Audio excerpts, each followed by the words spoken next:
क्या हो अगर अचानक से आपका मॉम एक दूसरा शादी कर ले, क्योंकि आपका जो पिछले वाला फादर था ना वो आप लोगों को छोड़ के एक दिन चला गया था और अब तो आपका मॉम का शादी हो गया है। इसी वजह से आपको भी अपने मॉम के साथ उसी घर पर रहना पड़ेगा। लेकिन क्या होगा आपका नए फादर का चार बेटा हो तो अगर आपको उन चारों के साथ एक ही घर पर रहना पड़े तो क्या आप रहोगे या फिर नहीं? क्योंकि बहुत से भी लड़के तो असल में आपको बहन की तरह नहीं बल्कि अपने गर्लफ्रेंड की तरह देखते हैं। कहानी की स्टार्टिंग में हम लोग एक लड़की और उसके मॉम को देखते हैं जो कि काफी देर से घर को ही घूरे जा रही थी, जहाँ पर हमें पता चलता है कि उस लड़की का नाम तो असल में ईटो था, जो कि अपना नया घर देखकर काफी ज्यादा खुश थी। बट तभी इतने में उस जा पर एक आदमी आकर उन दोनों को वेलकम करता है। हमें पता चलता है कि ये तो असल में ईटो का नया फादर था। और ये सारा कुछ देखकर आप लोगों की तरह मैं भी शॉक्ड हूँ कि यहाँ पर स्टेप फादर की तरह कुछ भी सीन नहीं होने वाला है ना।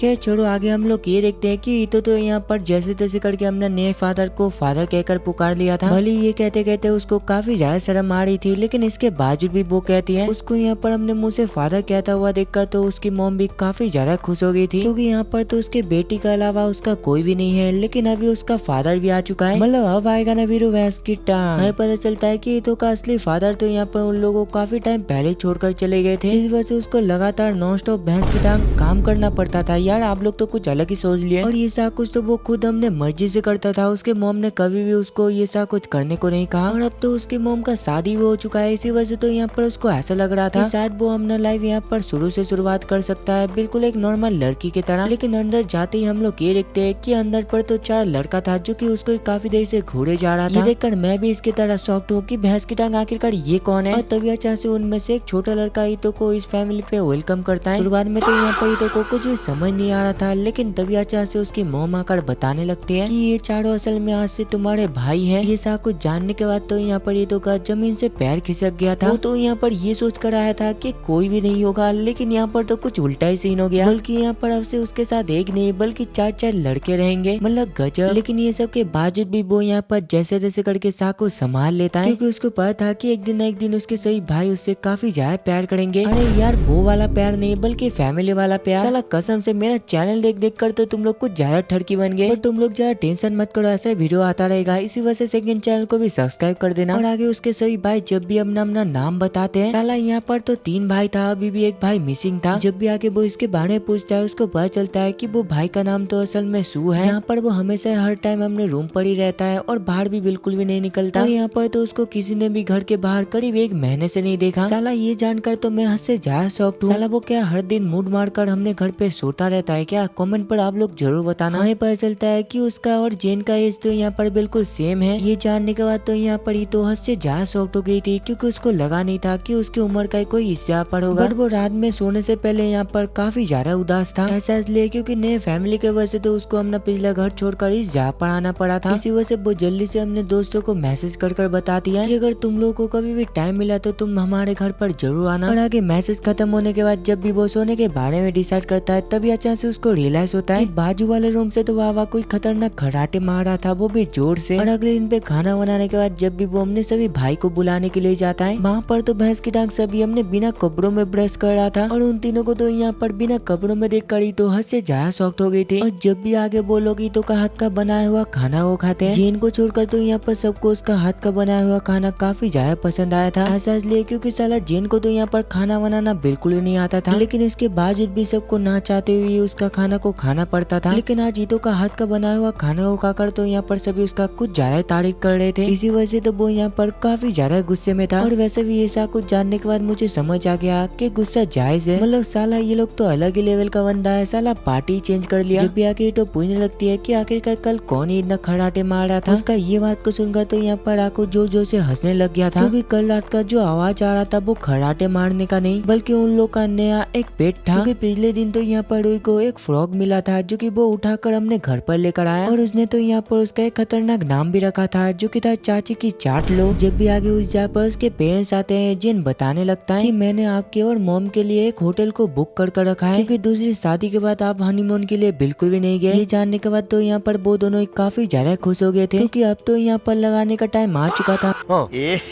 रहा नहीं जाता, तड़प ही ऐसी है ना। मतलब गाड़ी पे चाबी लगाने का टाइम, क्योंकि उन दोनों को तो यहाँ पर हनीमून के लिए जाना पड़ेगा ना। अपने पेरेंट्स के जाने के बाद हम लोग ये देखते हैं कि ईटो तो यहाँ पर इस घर में भी काफी ज्यादा काम कर रही थी। उसको इतना साफ सफाई और काम करता हुआ देखकर तो यहाँ पर सभी हद से ज्यादा शॉक्ड हो गए थे। लेकिन जब भी उसको पता चलता है कि सबके रूम पे साफ सफाई करने के लिए उन लोग का परमिशन लेना पड़ेगा, ये सुनकर तो वो यहाँ पर थोड़ा सा दुखी हो गई थी, क्योंकि वो तो बस यहाँ पर उन लोग का मदद करना चाहता था। बट जब भी आगे जेन को रियलाइज होता है कि ईटो यहाँ पर उसका अंडरवेयर धोकर सुखा रहा है, ये जानने के बाद तो यहाँ पर वो सीधा जाकर उससे ये कह रहा था, मैं बस ये चाहता हूँ कि तुम यहाँ पर बस नॉर्मल लड़की की तरह एक्ट करो, और वैसे भी हमें खुश करने के लिए तुमको इतना ज्यादा मेहनत करने की बिल्कुल भी जरूरत नहीं है। और यहाँ पर तो उसका ये सा कुछ बातें को सुनकर दूसरा ही तो हद से ज्यादा दुखी हो गई थी। इसी वजह से वो वहाँ पर बिना कुछ कहे चुपचाप अपने रूम पर चली जाती है। और ये सा को इंसिडेंट देखकर तो दूसरा उसके बाकी सभी भाइयों को भी समझ आ गया था कि ईटो असल में ये सा को इसलिए कर रहा था ताकि वो उन लोगों के बीच में कंफर्टेबल हो सके। बट जिनका ये सा कुछ बातें को सुनकर वो यहाँ पर काफी ज्यादा उदास हो गई, जिस वजह से तो यहाँ पर उसका छोटा भाई भी काफी ज्यादा गुस्से में आ गया था। छोड़ो, कुछ देर बाद का सीन दिखाया जाता है जहाँ पर अचानक से रेको सीधा ईटो के पास जाकर कहने लगता है कि जेन असल में शॉपिंग के लिए निकला है, इसी वजह से तुम जाते तो उसका थोड़ा सा मदद हो जाता। दूसरा तो यहाँ पर ईटो ये कहकर साफ साफ मना कर दिया था कि शायद वो मुझे ले जाना बिल्कुल भी नहीं चाहते, जिस पर आके रेको भी उसको सा को समझाने के बारे में डिसाइड करता है। वो बताता है कि असल में हमारे मॉम की डेथ के बाद वो अपने आप को बिल्कुल भी कमजोर दिखाना नहीं चाहता, क्योंकि हमारे मॉम के मरने से पहले वो अपने मॉम से वादा किया था कि कुछ भी हो जाए किसी भी कीमत में वो अपने भाइयों का हमेशा ख्याल रखेगा। और इसी वजह से भले तुमको अंदर से वो काफी ज्यादा गुस्से लगता होगा, बट वो अंदर ही अंदर काफी ज्यादा अच्छा है, जहाँ पर वो हमेशा अपने फैमिली का काफी ज्यादा ख्याल रखता है। उसका ये सा कुछ बातें को सुनकर तो यहाँ पर ईटो को भी सा कुछ समझ आ गया था। इसी वजह से आगे वो तुरंत ही शॉपिंग मॉल पे चला जाता है जेन का मदद करने के लिए। लेकिन जेन को देखकर तो यहाँ पर शुरुआत में ईटो को काफी ज्यादा डर लग रहा था, बट जब भी दूसरे जेन को रियलाइज होता है कि वो यहाँ पर उसका मदद करने के लिए आया है, वो यहाँ पर कुछ भी नहीं कहता। वो कहता है कि मैं सुबह सुबह तुम लोगों के लिए अच्छा नाश्ता बनाना चाहता था, लेकिन तुमने मेरे पहले ही सारा खाना बना लिया है, इसी वजह से मैं थोड़ा सा गुस्सा था। और आगे मैं तुम लोग को एक अच्छी जगह पर घुमाने भी लेकर जाना चाहता था, लेकिन तुम तो हर टाइम पे काम पर ही बिजी थे। और इसी वजह से मैं तुमको पहले ही बता दूं कि हम लोग एक फैमिली है, और इसी वजह से तुमको हर टाइम अपने ऊपर ये सा कुछ काम बिल्कुल भी नहीं लेना चाहिए। तुमको हमेशा अपने भाई से कामों को बांट लेना चाहिए। उसका ये सा कुछ बातें को सुनकर तो दूसरा ईटो को भी पूरी तरीके से यकीन हो गई थी कि राकू ने कुछ देर पहले जो कुछ भी कहा था वो बिल्कुल सच था। आगे जेन कहने लगता है कि अगर तुम मुझसे वादा करते हो तो चलो आज हम लोग एक साथ मिलकर खाना बनाते हैं। उसका ये बात को सुनकर तो दूसरा ईटो भी तुरंत ही मान गई थी, क्योंकि अब की बार तो उसको ऐसा लग रहा था कि शायद वो लोग सच में एक फैमिली बन चुके हैं। लेकिन लेकिन लेकिन रुको जरा सब्र करो, पिक्चर अभी बाकी है। जब आगे वो लोग एक साथ खाना बनाकर तैयार करते हैं, हम लोग ये देखते हैं कि उन लोग का खाना तो यहाँ पर खतरनाक ही नहीं बिल्कुल जहर था। और भले यहाँ पर ईटो ने सारा कुछ ठीक किया था, लेकिन दूसरा जेन ने सारा कुछ गड़बड़ कर दिया। और खाना जला हुआ देखकर तो ईटो ने फिर भी ये खाना को खाया था। वो जब भी आगे वो इस चीज का एक बाइट लेता है, उसको तो ये खाना काफी ज्यादा पसंद आया था। वो कहती है कि सच में ये तो काफी ज्यादा टेस्टी है। और वो तो असल में ये सब कुछ जानबूझकर कर रहा था, क्योंकि बचपन से तो वो यहाँ पर खुद का खाना खुद ही बनाते हुए आ रहा है। बट आज पहली बार है जब उसके नए फैमिली ने उसके लिए खाना बनाया है। और भले ये खाना हद से ज्यादा खराब हो, लेकिन ये पल उसके लिए काफी ज्यादा खास है। और आगे हम लोग ये देखते हैं कि वो तो यहाँ पर सू के लिए भी खाना लेकर गया था। हमें पता चलता है कि वो तो यहाँ पर हर टाइम घर पर ही पड़ा रहता है, बाहर बिल्कुल भी नहीं निकलता। लेकिन जब वो अगले दिन पर उठकर देखता है यहाँ पर तो पूरा प्लेट खाली था, जो देखकर यहाँ पर उसको भी समझ आ जाती है कि शायद उसने कल रात ही ये खाना को खा लिया। और ईटो तो यहाँ पर सू से बातें करना चाहता था, इसी वजह से वो बाहर से उससे पूछने लगती है कि क्या तुमको यहाँ पर ये खाना पसंद आया। वो ये सा कुछ पूछ ही रहा होता है, तभी इतने में जेन आकर बताने लगता है कि वो ये सा कुछ बातों का जवाब बिल्कुल भी नहीं देता, और ये चीज तुमको भले ही बुरा लगेगा, लेकिन तुमको अपने भाई को एक्सेप्ट कर लेना चाहिए बिल्कुल इसी तरीके से। छोड़ो, कल तुम्हारा स्कूल का पहला दिन है ना, तुम तैयार तो होना। उसका ये बात को सुनकर तो दूसरा ईटो भी काफी ज्यादा एक्साइटेड थी नया स्कूल पर जाने के लिए। बट तभी इतने में उसको रियलाइज होता है कि वो तो यहाँ पर अपना यूनिफॉर्म लाना भूल गया, साला भुलक कर कहीं का। जिस वजह से आगे लास्ट में जेन को उसके साथ जाना पड़ता है वो यूनिफॉर्म लाने के लिए। जब भी आगे ईटो वो यूनिफॉर्म को पहनती है, यहाँ पर तो जेन उसको कूदने के लिए कह रहा था। असल में वो तो यहाँ पर ये यूनिफॉर्म को चेक करना चाहता था कि कहीं छोटा तो नहीं है। मतलब कसम से जेन तो यहाँ पर अलग ही लेवल का बंदा है। साला ये चेक करने के लिए आखिरकार अपने बहन को कौन कूदने के लिए कहता है, मतलब गजब। छोड़ो, जब भी आगे जेन उसका एक फोटो खींचता है अपने पेरेंट्स को दिखाने के लिए, गलती से तो यहाँ पर जेन ने ईटो को एक बच्चा कह दिया था। छोटी बच्ची हो क्या?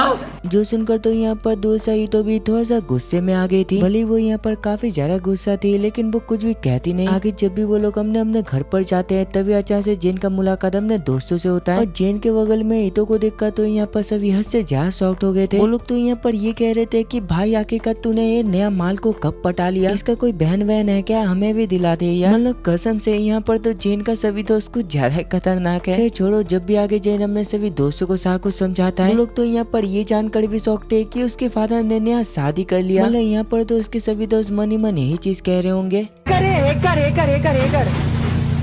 भाई ये करे।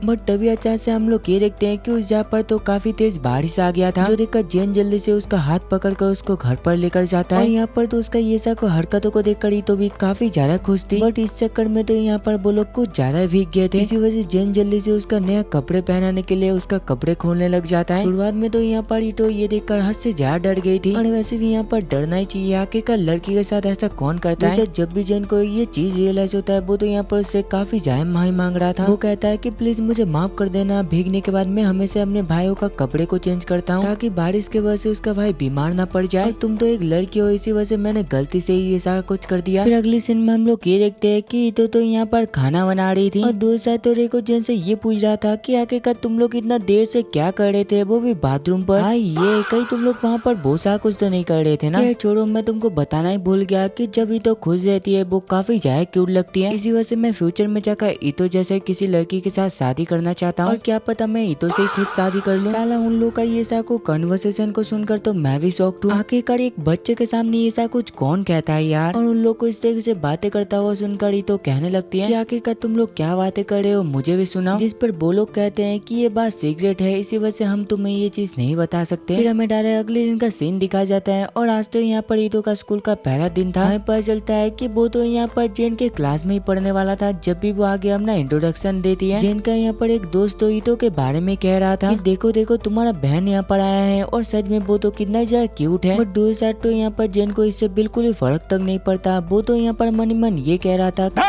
और यहाँ पर हमें पता चलता है कि स्कूल में हमारा लौंडा जेन तो काफी ज्यादा फेमस है। सभी लड़कियां तो यहाँ पर उसके दीवाने हैं, जहाँ पर सभी उसका लेना चाहते हैं।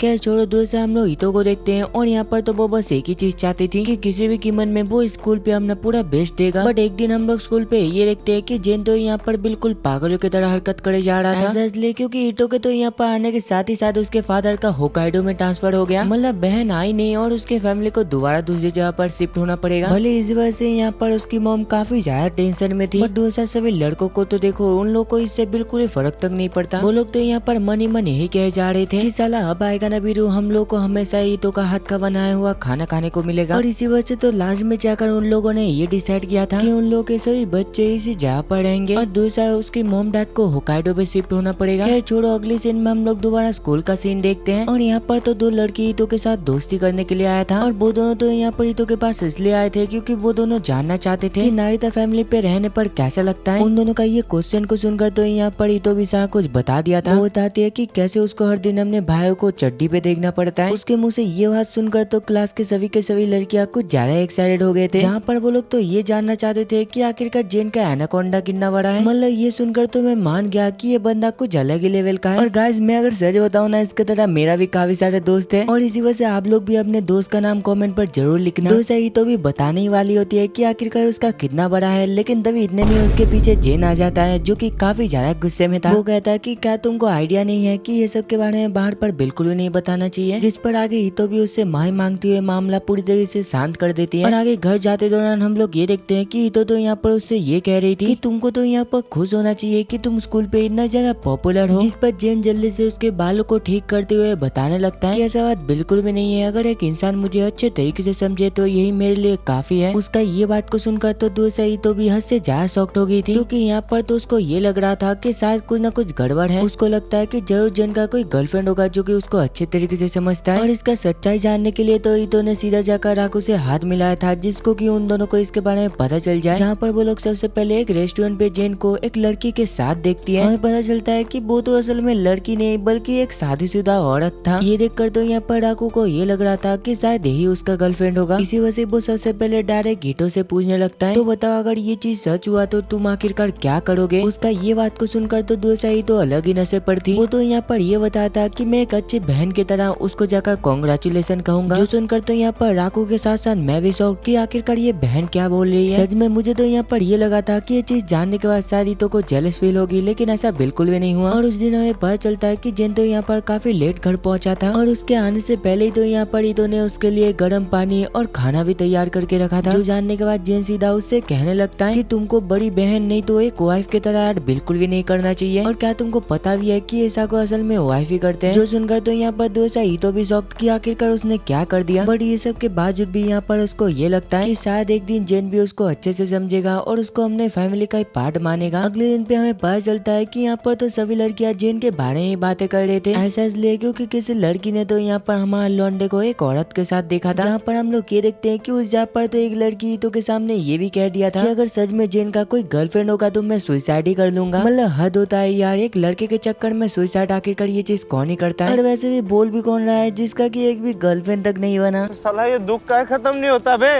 अगले दिन पे हम लोग ये देखते हैं कि जेन तो यहाँ पर सुबह सुबह कहीं पर निकल गया था। ये देखकर तो यहाँ पर ईतो के साथ साथ सभी हद से ज्यादा शॉक्ड हो गए थे, क्योंकि जेन तो यहाँ पर किसी को भी कुछ भी ना बताकर इस तरीके से कभी भी नहीं निकला है। जब भी आगे वो तीनों मिलकर उसका पीछा करते हैं, हम लोग ये देखते हैं कि इस जगह पर भी तो जेन सीधा जाकर वो लेडी से मिला था। मतलब ये देखकर तो मैं कसम से मान गया कि इन दोनों का तो यहाँ पर अलग ही चल रहा है। बट अभी इतने में उस जगह पर एक छोटी बच्ची आकर सीधा जेन को जाकर हक कर लेती है। शुरुआत में तो यहाँ पर ये देखकर सभी हद से ज्यादा शॉक्ड हो गए थे, क्योंकि सबको तो यहाँ पर ये लग रहा था कि कहीं ये उसकी बेटी तो नहीं है। लेकिन जब भी जेन ये चीज नोटिस करता है, वो उन लोगों से पूछने लगता है कि आखिरकार तुम लोग इस जगह पर क्या कर रहे हो। फिर अगले दिन में पता चलता है कि वो लेडी तो असल में उसकी कोवर्कर था और उसका जो हस्बैंड है काम के वजह से वो काफी ज्यादा बिजी है, इसी वजह से उसके बदले में उसको यहाँ पर आना पड़ा। तो यहाँ पता चलता है कि वो लोग तो यहाँ पर एक दुकान खुले थे जहाँ पर सेकंड हैंड सामान बिकता है, और कुछ ही देर में उन लोगों के शॉप पे ढेर सारा भीड़ लग जाता है और सभी उससे सामान परचेस करने लगते हैं। और देखते देखते हमें पता चलता है कि यहाँ पर तो शाम भी हो गया था, और इतना काम करने की वजह से तो यहाँ पर तो कुछ ज्यादा थक गई थी, जिस वजह से तो वो वहाँ पर ही सो गई थी। इस वजह से तो यहाँ पर जेन को ना चाहते हुए भी उसको अपने कंधे में उठाकर लेकर जाना पड़ा था। अगले सीन में पता चलता है कि उसके मॉम डैड के जाने का टाइम तो अब आ चुका था, और जेन भी यहाँ पर ये चाहता था कि तो भी अपने पेरेंट्स के साथ अपने घर पर जाए। बट यहाँ पर तो ये तो जाने के लिए साफ साफ मना कर दिया था, और इसी के साथ साथ तो यहाँ पर यो भी नहीं चाहता था कि तो ये घर को छोड़कर चले जाए। जब आगे तो इस चीज के लिए जेन से फाइट करने लगता है। लास्ट में जाकर तो यहाँ पर उसके फादर को ये फाइट रोकना पड़ा था। वो कहते हैं कि किसी को भी जाने की जरूरत नहीं है, मैं खुद अकेला उस जगह पर जाऊंगा। फिर कुछ देर बाद का सीन दिखाया जाता है, और यहाँ पर तो वो दोनों अकेले में बातें कर रहे थे। जहाँ पर तो ये कह रही थी कि डैड के लिए उस जगह पर अकेले रहना ये काफी ज्यादा मुश्किल होगा, जिस पर दूसरा जेन कहता है इसीलिए तो मैं कह रहा था कि तुमको फादर के साथ चले जाना चाहिए। शुरुआत में तो यहाँ पर तो इस चीज के लिए मना कर रही थी, बट जब जेन ये कहता है कि तुम जरा टेंशन मत करो, मैं यहाँ पर साग को संभाल लूंगा, ये सुनने के बावजूद भी तो यहाँ पर तो जाने के लिए बिल्कुल भी तैयार नहीं थी। इसी वजह से हमारा लौंडा बस एक टॉवल के साथ ही जल्दी से बाहर आकर कहने लगता है कि क्या तुमको समझ नहीं आता कि तुम हमारे फैमिली का हिस्सा बिल्कुल भी नहीं बन सकते, क्योंकि तुम अलग परिवार से हो। इसी वजह से अगर तुम अपना पूरा जान भी लगा दोगे तो तुम हमारे फैमिली का हिस्सा बिल्कुल भी नहीं बन सकते। उसका ये बात को सुनकर तो दूसरा तो भी थोड़ा सा दुखी हो गई थी, जहाँ पर वो सबसे पहले उसके पेट पर एक लात मारती है और जाने से पहले उससे ये कहती है कि तुम बिल्कुल झूठे हो, मुझे तो लगा था कि तुम मुझे अपना लोगे, लेकिन ऐसा बिल्कुल भी नहीं हुआ। फिर अगले दिन में हम लोग ये देखते हैं कि स्कूल पे जाते दौरान तो यहाँ पर अगले दिन भी वो दोनों एक दूसरे से झगड़ रहे थे। ये देखकर तो यहाँ पर राको भी थोड़ा सा परेशान हो गया था। इसी वजह से आगे जब भी टिफिन टाइम पे वो सीधा जेन से जाकर इसके बारे में पूछता है। शुरुआत में तो यहाँ पर जेन उसको ये सा कुछ बताने के लिए साफ साफ मना कर दिया था, लेकिन आगे उसको इतना सीरियस देखकर ना चाहते हुए भी उसको साफ कुछ बताना पड़ता है। वो कहता है कि तो यहाँ से चला जाएगा, यही चीज उसके लिए सही है, क्योंकि वो हमेशा से अपने पेरेंट्स के साथ अकेले रहना चाहता था, लेकिन हमारे होते वो ऐसा बिल्कुल भी नहीं कर सकते हैं, इसी वजह से उसको भी यहाँ से चले जाना चाहिए। मतलब कसम से रेस्पेक्ट ब्रो। ये सा कुछ सुनकर तो मैं कसम से मान गया कि वो ईतो का कितना ज्यादा परवाह करता है। और आगे स्कूल के बाद हम लोग ये देखते हैं कि ईतो तो यहाँ पर अपना सामानों को पैक कर रही थी। वो कहती है कि शायद यही चीज मेरे लिए सही रहेगा और मुझे भी यहाँ से चले जाना चाहिए। और मैं शुरुआत में अपने फैमिली के लिए काफी ज्यादा एक्साइटेड थी, लेकिन मुझे लगता है कि मैं बिल्कुल मूर्ख हूँ। अगले दिन पे यहाँ से निकलने से पहले हम लोग ये देखते हैं कि रियो तो यहाँ पर ईतो को यहाँ से जाने के लिए मना कर रहा था। वो कहता है कि प्लीज दीदी आप मत जाइए। ये सुनकर तो दोसा ईतो भी थोड़ा सा इमोशनल हो गई थी, लेकिन जब वो ये कहता है कि मुझे जेन का हाथ का बनाया हुआ खाना बिल्कुल भी नहीं खाना है, ये सुनकर तो वो थोड़ा सा शॉक्ड हो गई थी। आगे यहाँ से निकलने से पहले तो यहाँ पर जेन अभी भी कह जा रहा था कि तुमको यहाँ से चले जाना ही बेहतर रहेगा। भले ही ये सुनकर दोसा ईतो काफी ज्यादा गुस्से में आ गई थी, लेकिन वो कुछ भी कहती नहीं। वो चुपचाप यहाँ से निकल जाती है और अपने फैमिली के साथ सीधा एयरपोर्ट पर चली जाती है। आगे उन लोग के यहाँ से जाने के बाद तो रियो ये कह रहा था कि भैया आप प्लीज ईतो को रोक लीजिए ना, बट दोसा जेन भी थोड़ी ना कम था। वो तो ये कह दिया था कि वो भाड़ में जाए। उसका मुंह से ये बात को सुनकर तो यहाँ पर हमारा छोटा रियो कुछ ज्यादा गुस्से में आ गया था, जहाँ पर वो तो यहाँ पर गुस्से के मारे उसके ऊपर चप्पल ही फेंके जा रहा था। मतलब किस्मत हो तो हमारे जेन के तरह साला अच्छा काम करने के लिए आया था, लेकिन चप्पल खा कर गया। खैर छोड़ो, दूर से हम लोग ईतो को देखते हैं और वो तो यहाँ पर काफी ज्यादा परेशान थी क्योंकि घर पर दूध नहीं था। और वो परेशान इसलिए था क्योंकि उसका छोटा भाई तो दूध के सिवा खाना बिल्कुल भी नहीं खाता। जब वो ये साको जेन को बताने के बारे में सोचती है, वो तो अचानक से रुक गई थी क्योंकि उसको तो यहाँ पर अचानक से जेन का वही बातें याद आ गया था। लेकिन तभी अचानक से उसको साको समझ आ जाता है कि जेन ने ये साको असल में इसलिए किया ताकि मैं अपने फैमिली के साथ अकेले रह सकूं। ये सोच कर तो यहाँ पर वो कुछ ज्यादा उदास हो गई थी, जहाँ पर हम लोग ये देखते हैं कि घर छोड़ने के वजह से तो वो यहाँ पर काफी ज्यादा रो रही थी। उसको इतना रोते हुए देखकर जब भी उसके पेरेंट्स उसको रोने के लिए मना करते हैं, दूसरी साइड तो इसके बावजूद भी वो काफी ज्यादा रो रही थी, जहाँ पर वो तो अपने मन में ये कह रही थी कि सच बात तो ये है कि मेरे लिए नॉर्मल फैमिली वही था। और दूसरा हम लोग राको को देखते हैं और यहाँ पर तो रियो को खाना खाने के लिए बुलाने के लिए आया था, बट दूसरा तो रियो खाना खाने के लिए साफ साफ मना कर दिया था। वो कहता है कि मैं जेन का हाथ का बनाया हुआ खाना बिल्कुल भी नहीं खाऊंगा। जो जिनका दूसरा राको का भी दिमाग खराब कि आखिरकार ये सू की तरह एक्टिंग क्यों कर रहा है। और आगे जब भी जेन चेक करता है ईतो ने तो यहाँ पर कल के लिए भी खाना बना कर रखा था। और उस जहाँ पर एक नोट भी था जहाँ पर सभी चीजों के बारे में लिखा हुआ था कि आखिरकार सभी क्या क्या खाते हैं। और उसी हिसाब से तो यहाँ पर आगे जेन भी खाना बनाने लग गया था। लेकिन तभी इतने में उस जहाँ पर राकू आकर कहने लगता है कि भाई अगर मैं सच कहूँ ना तुझे उससे माही मांग लेना चाहिए। लेकिन दूसरी साइड भी जेन सख्त लौंडा वो तो यहाँ पर ये चीज मानने के लिए तैयार भी नहीं था। जब भी आगे वो बाहर पर दूध लाने के लिए जाने लगता है तभी अचानक से बाहर पे उसका मुलाकात ईटो से होता है। ईटो तो यहाँ पर शुरुआत में ये कहने की कोशिश कर रही थी कि मेरा ना कुछ सामान छूट गया है, इसी वजह से मैं दोबारा घर पर आया हूँ। लेकिन हमारा लौंडा भी समझ जाता है और वो सीधा जाकर उसको हक कर लेता है। वो कहता है कि मैं काफी ज्यादा खुश हूँ कि तुम वापस आ गए और प्लीज मुझे उस बात के लिए माफ कर देना। और मुझे पक्का है कि नहीं एक दिन ना एक दिन हम लोग जरूर रियल फैमिली बनेंगे। उसका ये बात को सुनकर तो दूसरा ईटो भी काफी ज्यादा खुश हो गई थी। और तभी हम लोग ये देखते हैं कि उन दोनों को इस तरीके से हक करता हुआ देखकर तो यहाँ पर सभी काफी ज्यादा खुश थे। बट आगे हम लोग ये देखते हैं कि उसके मोम डैड के जाने के 2 हफ्ते बाद ही तो घर का हालत हद से ज्यादा खराब हो गया था, जहाँ पर सभी हर टाइम नॉन स्टॉप गेम खेलते रहते हैं। और दूसरा हमारा लौंडा जेन को तो देखो साला रात भर मूड मार के वो यहाँ पर ही सो गया। मतलब गजब। घर का इतना बुरा हालत को देखकर तो यहाँ पर ईटो को भी समझ आ गई थी कि दोबारा उसको इस घर का साफ सफाई करने के चक्कर में उसका फट के 64 हो जाएगा। और रात पे तो यहाँ पर जेन हर रोज की तरह ईटो के पास सीधा टॉवल पहन कर ही चला जाता था, जहाँ पर हम लोग ये देखते हैं कि ईटो तो उस टाइम पे खाना बना रही थी, लेकिन उसको बिना कपड़ों में देखकर हमारे लौंडे का हालत भी लाइक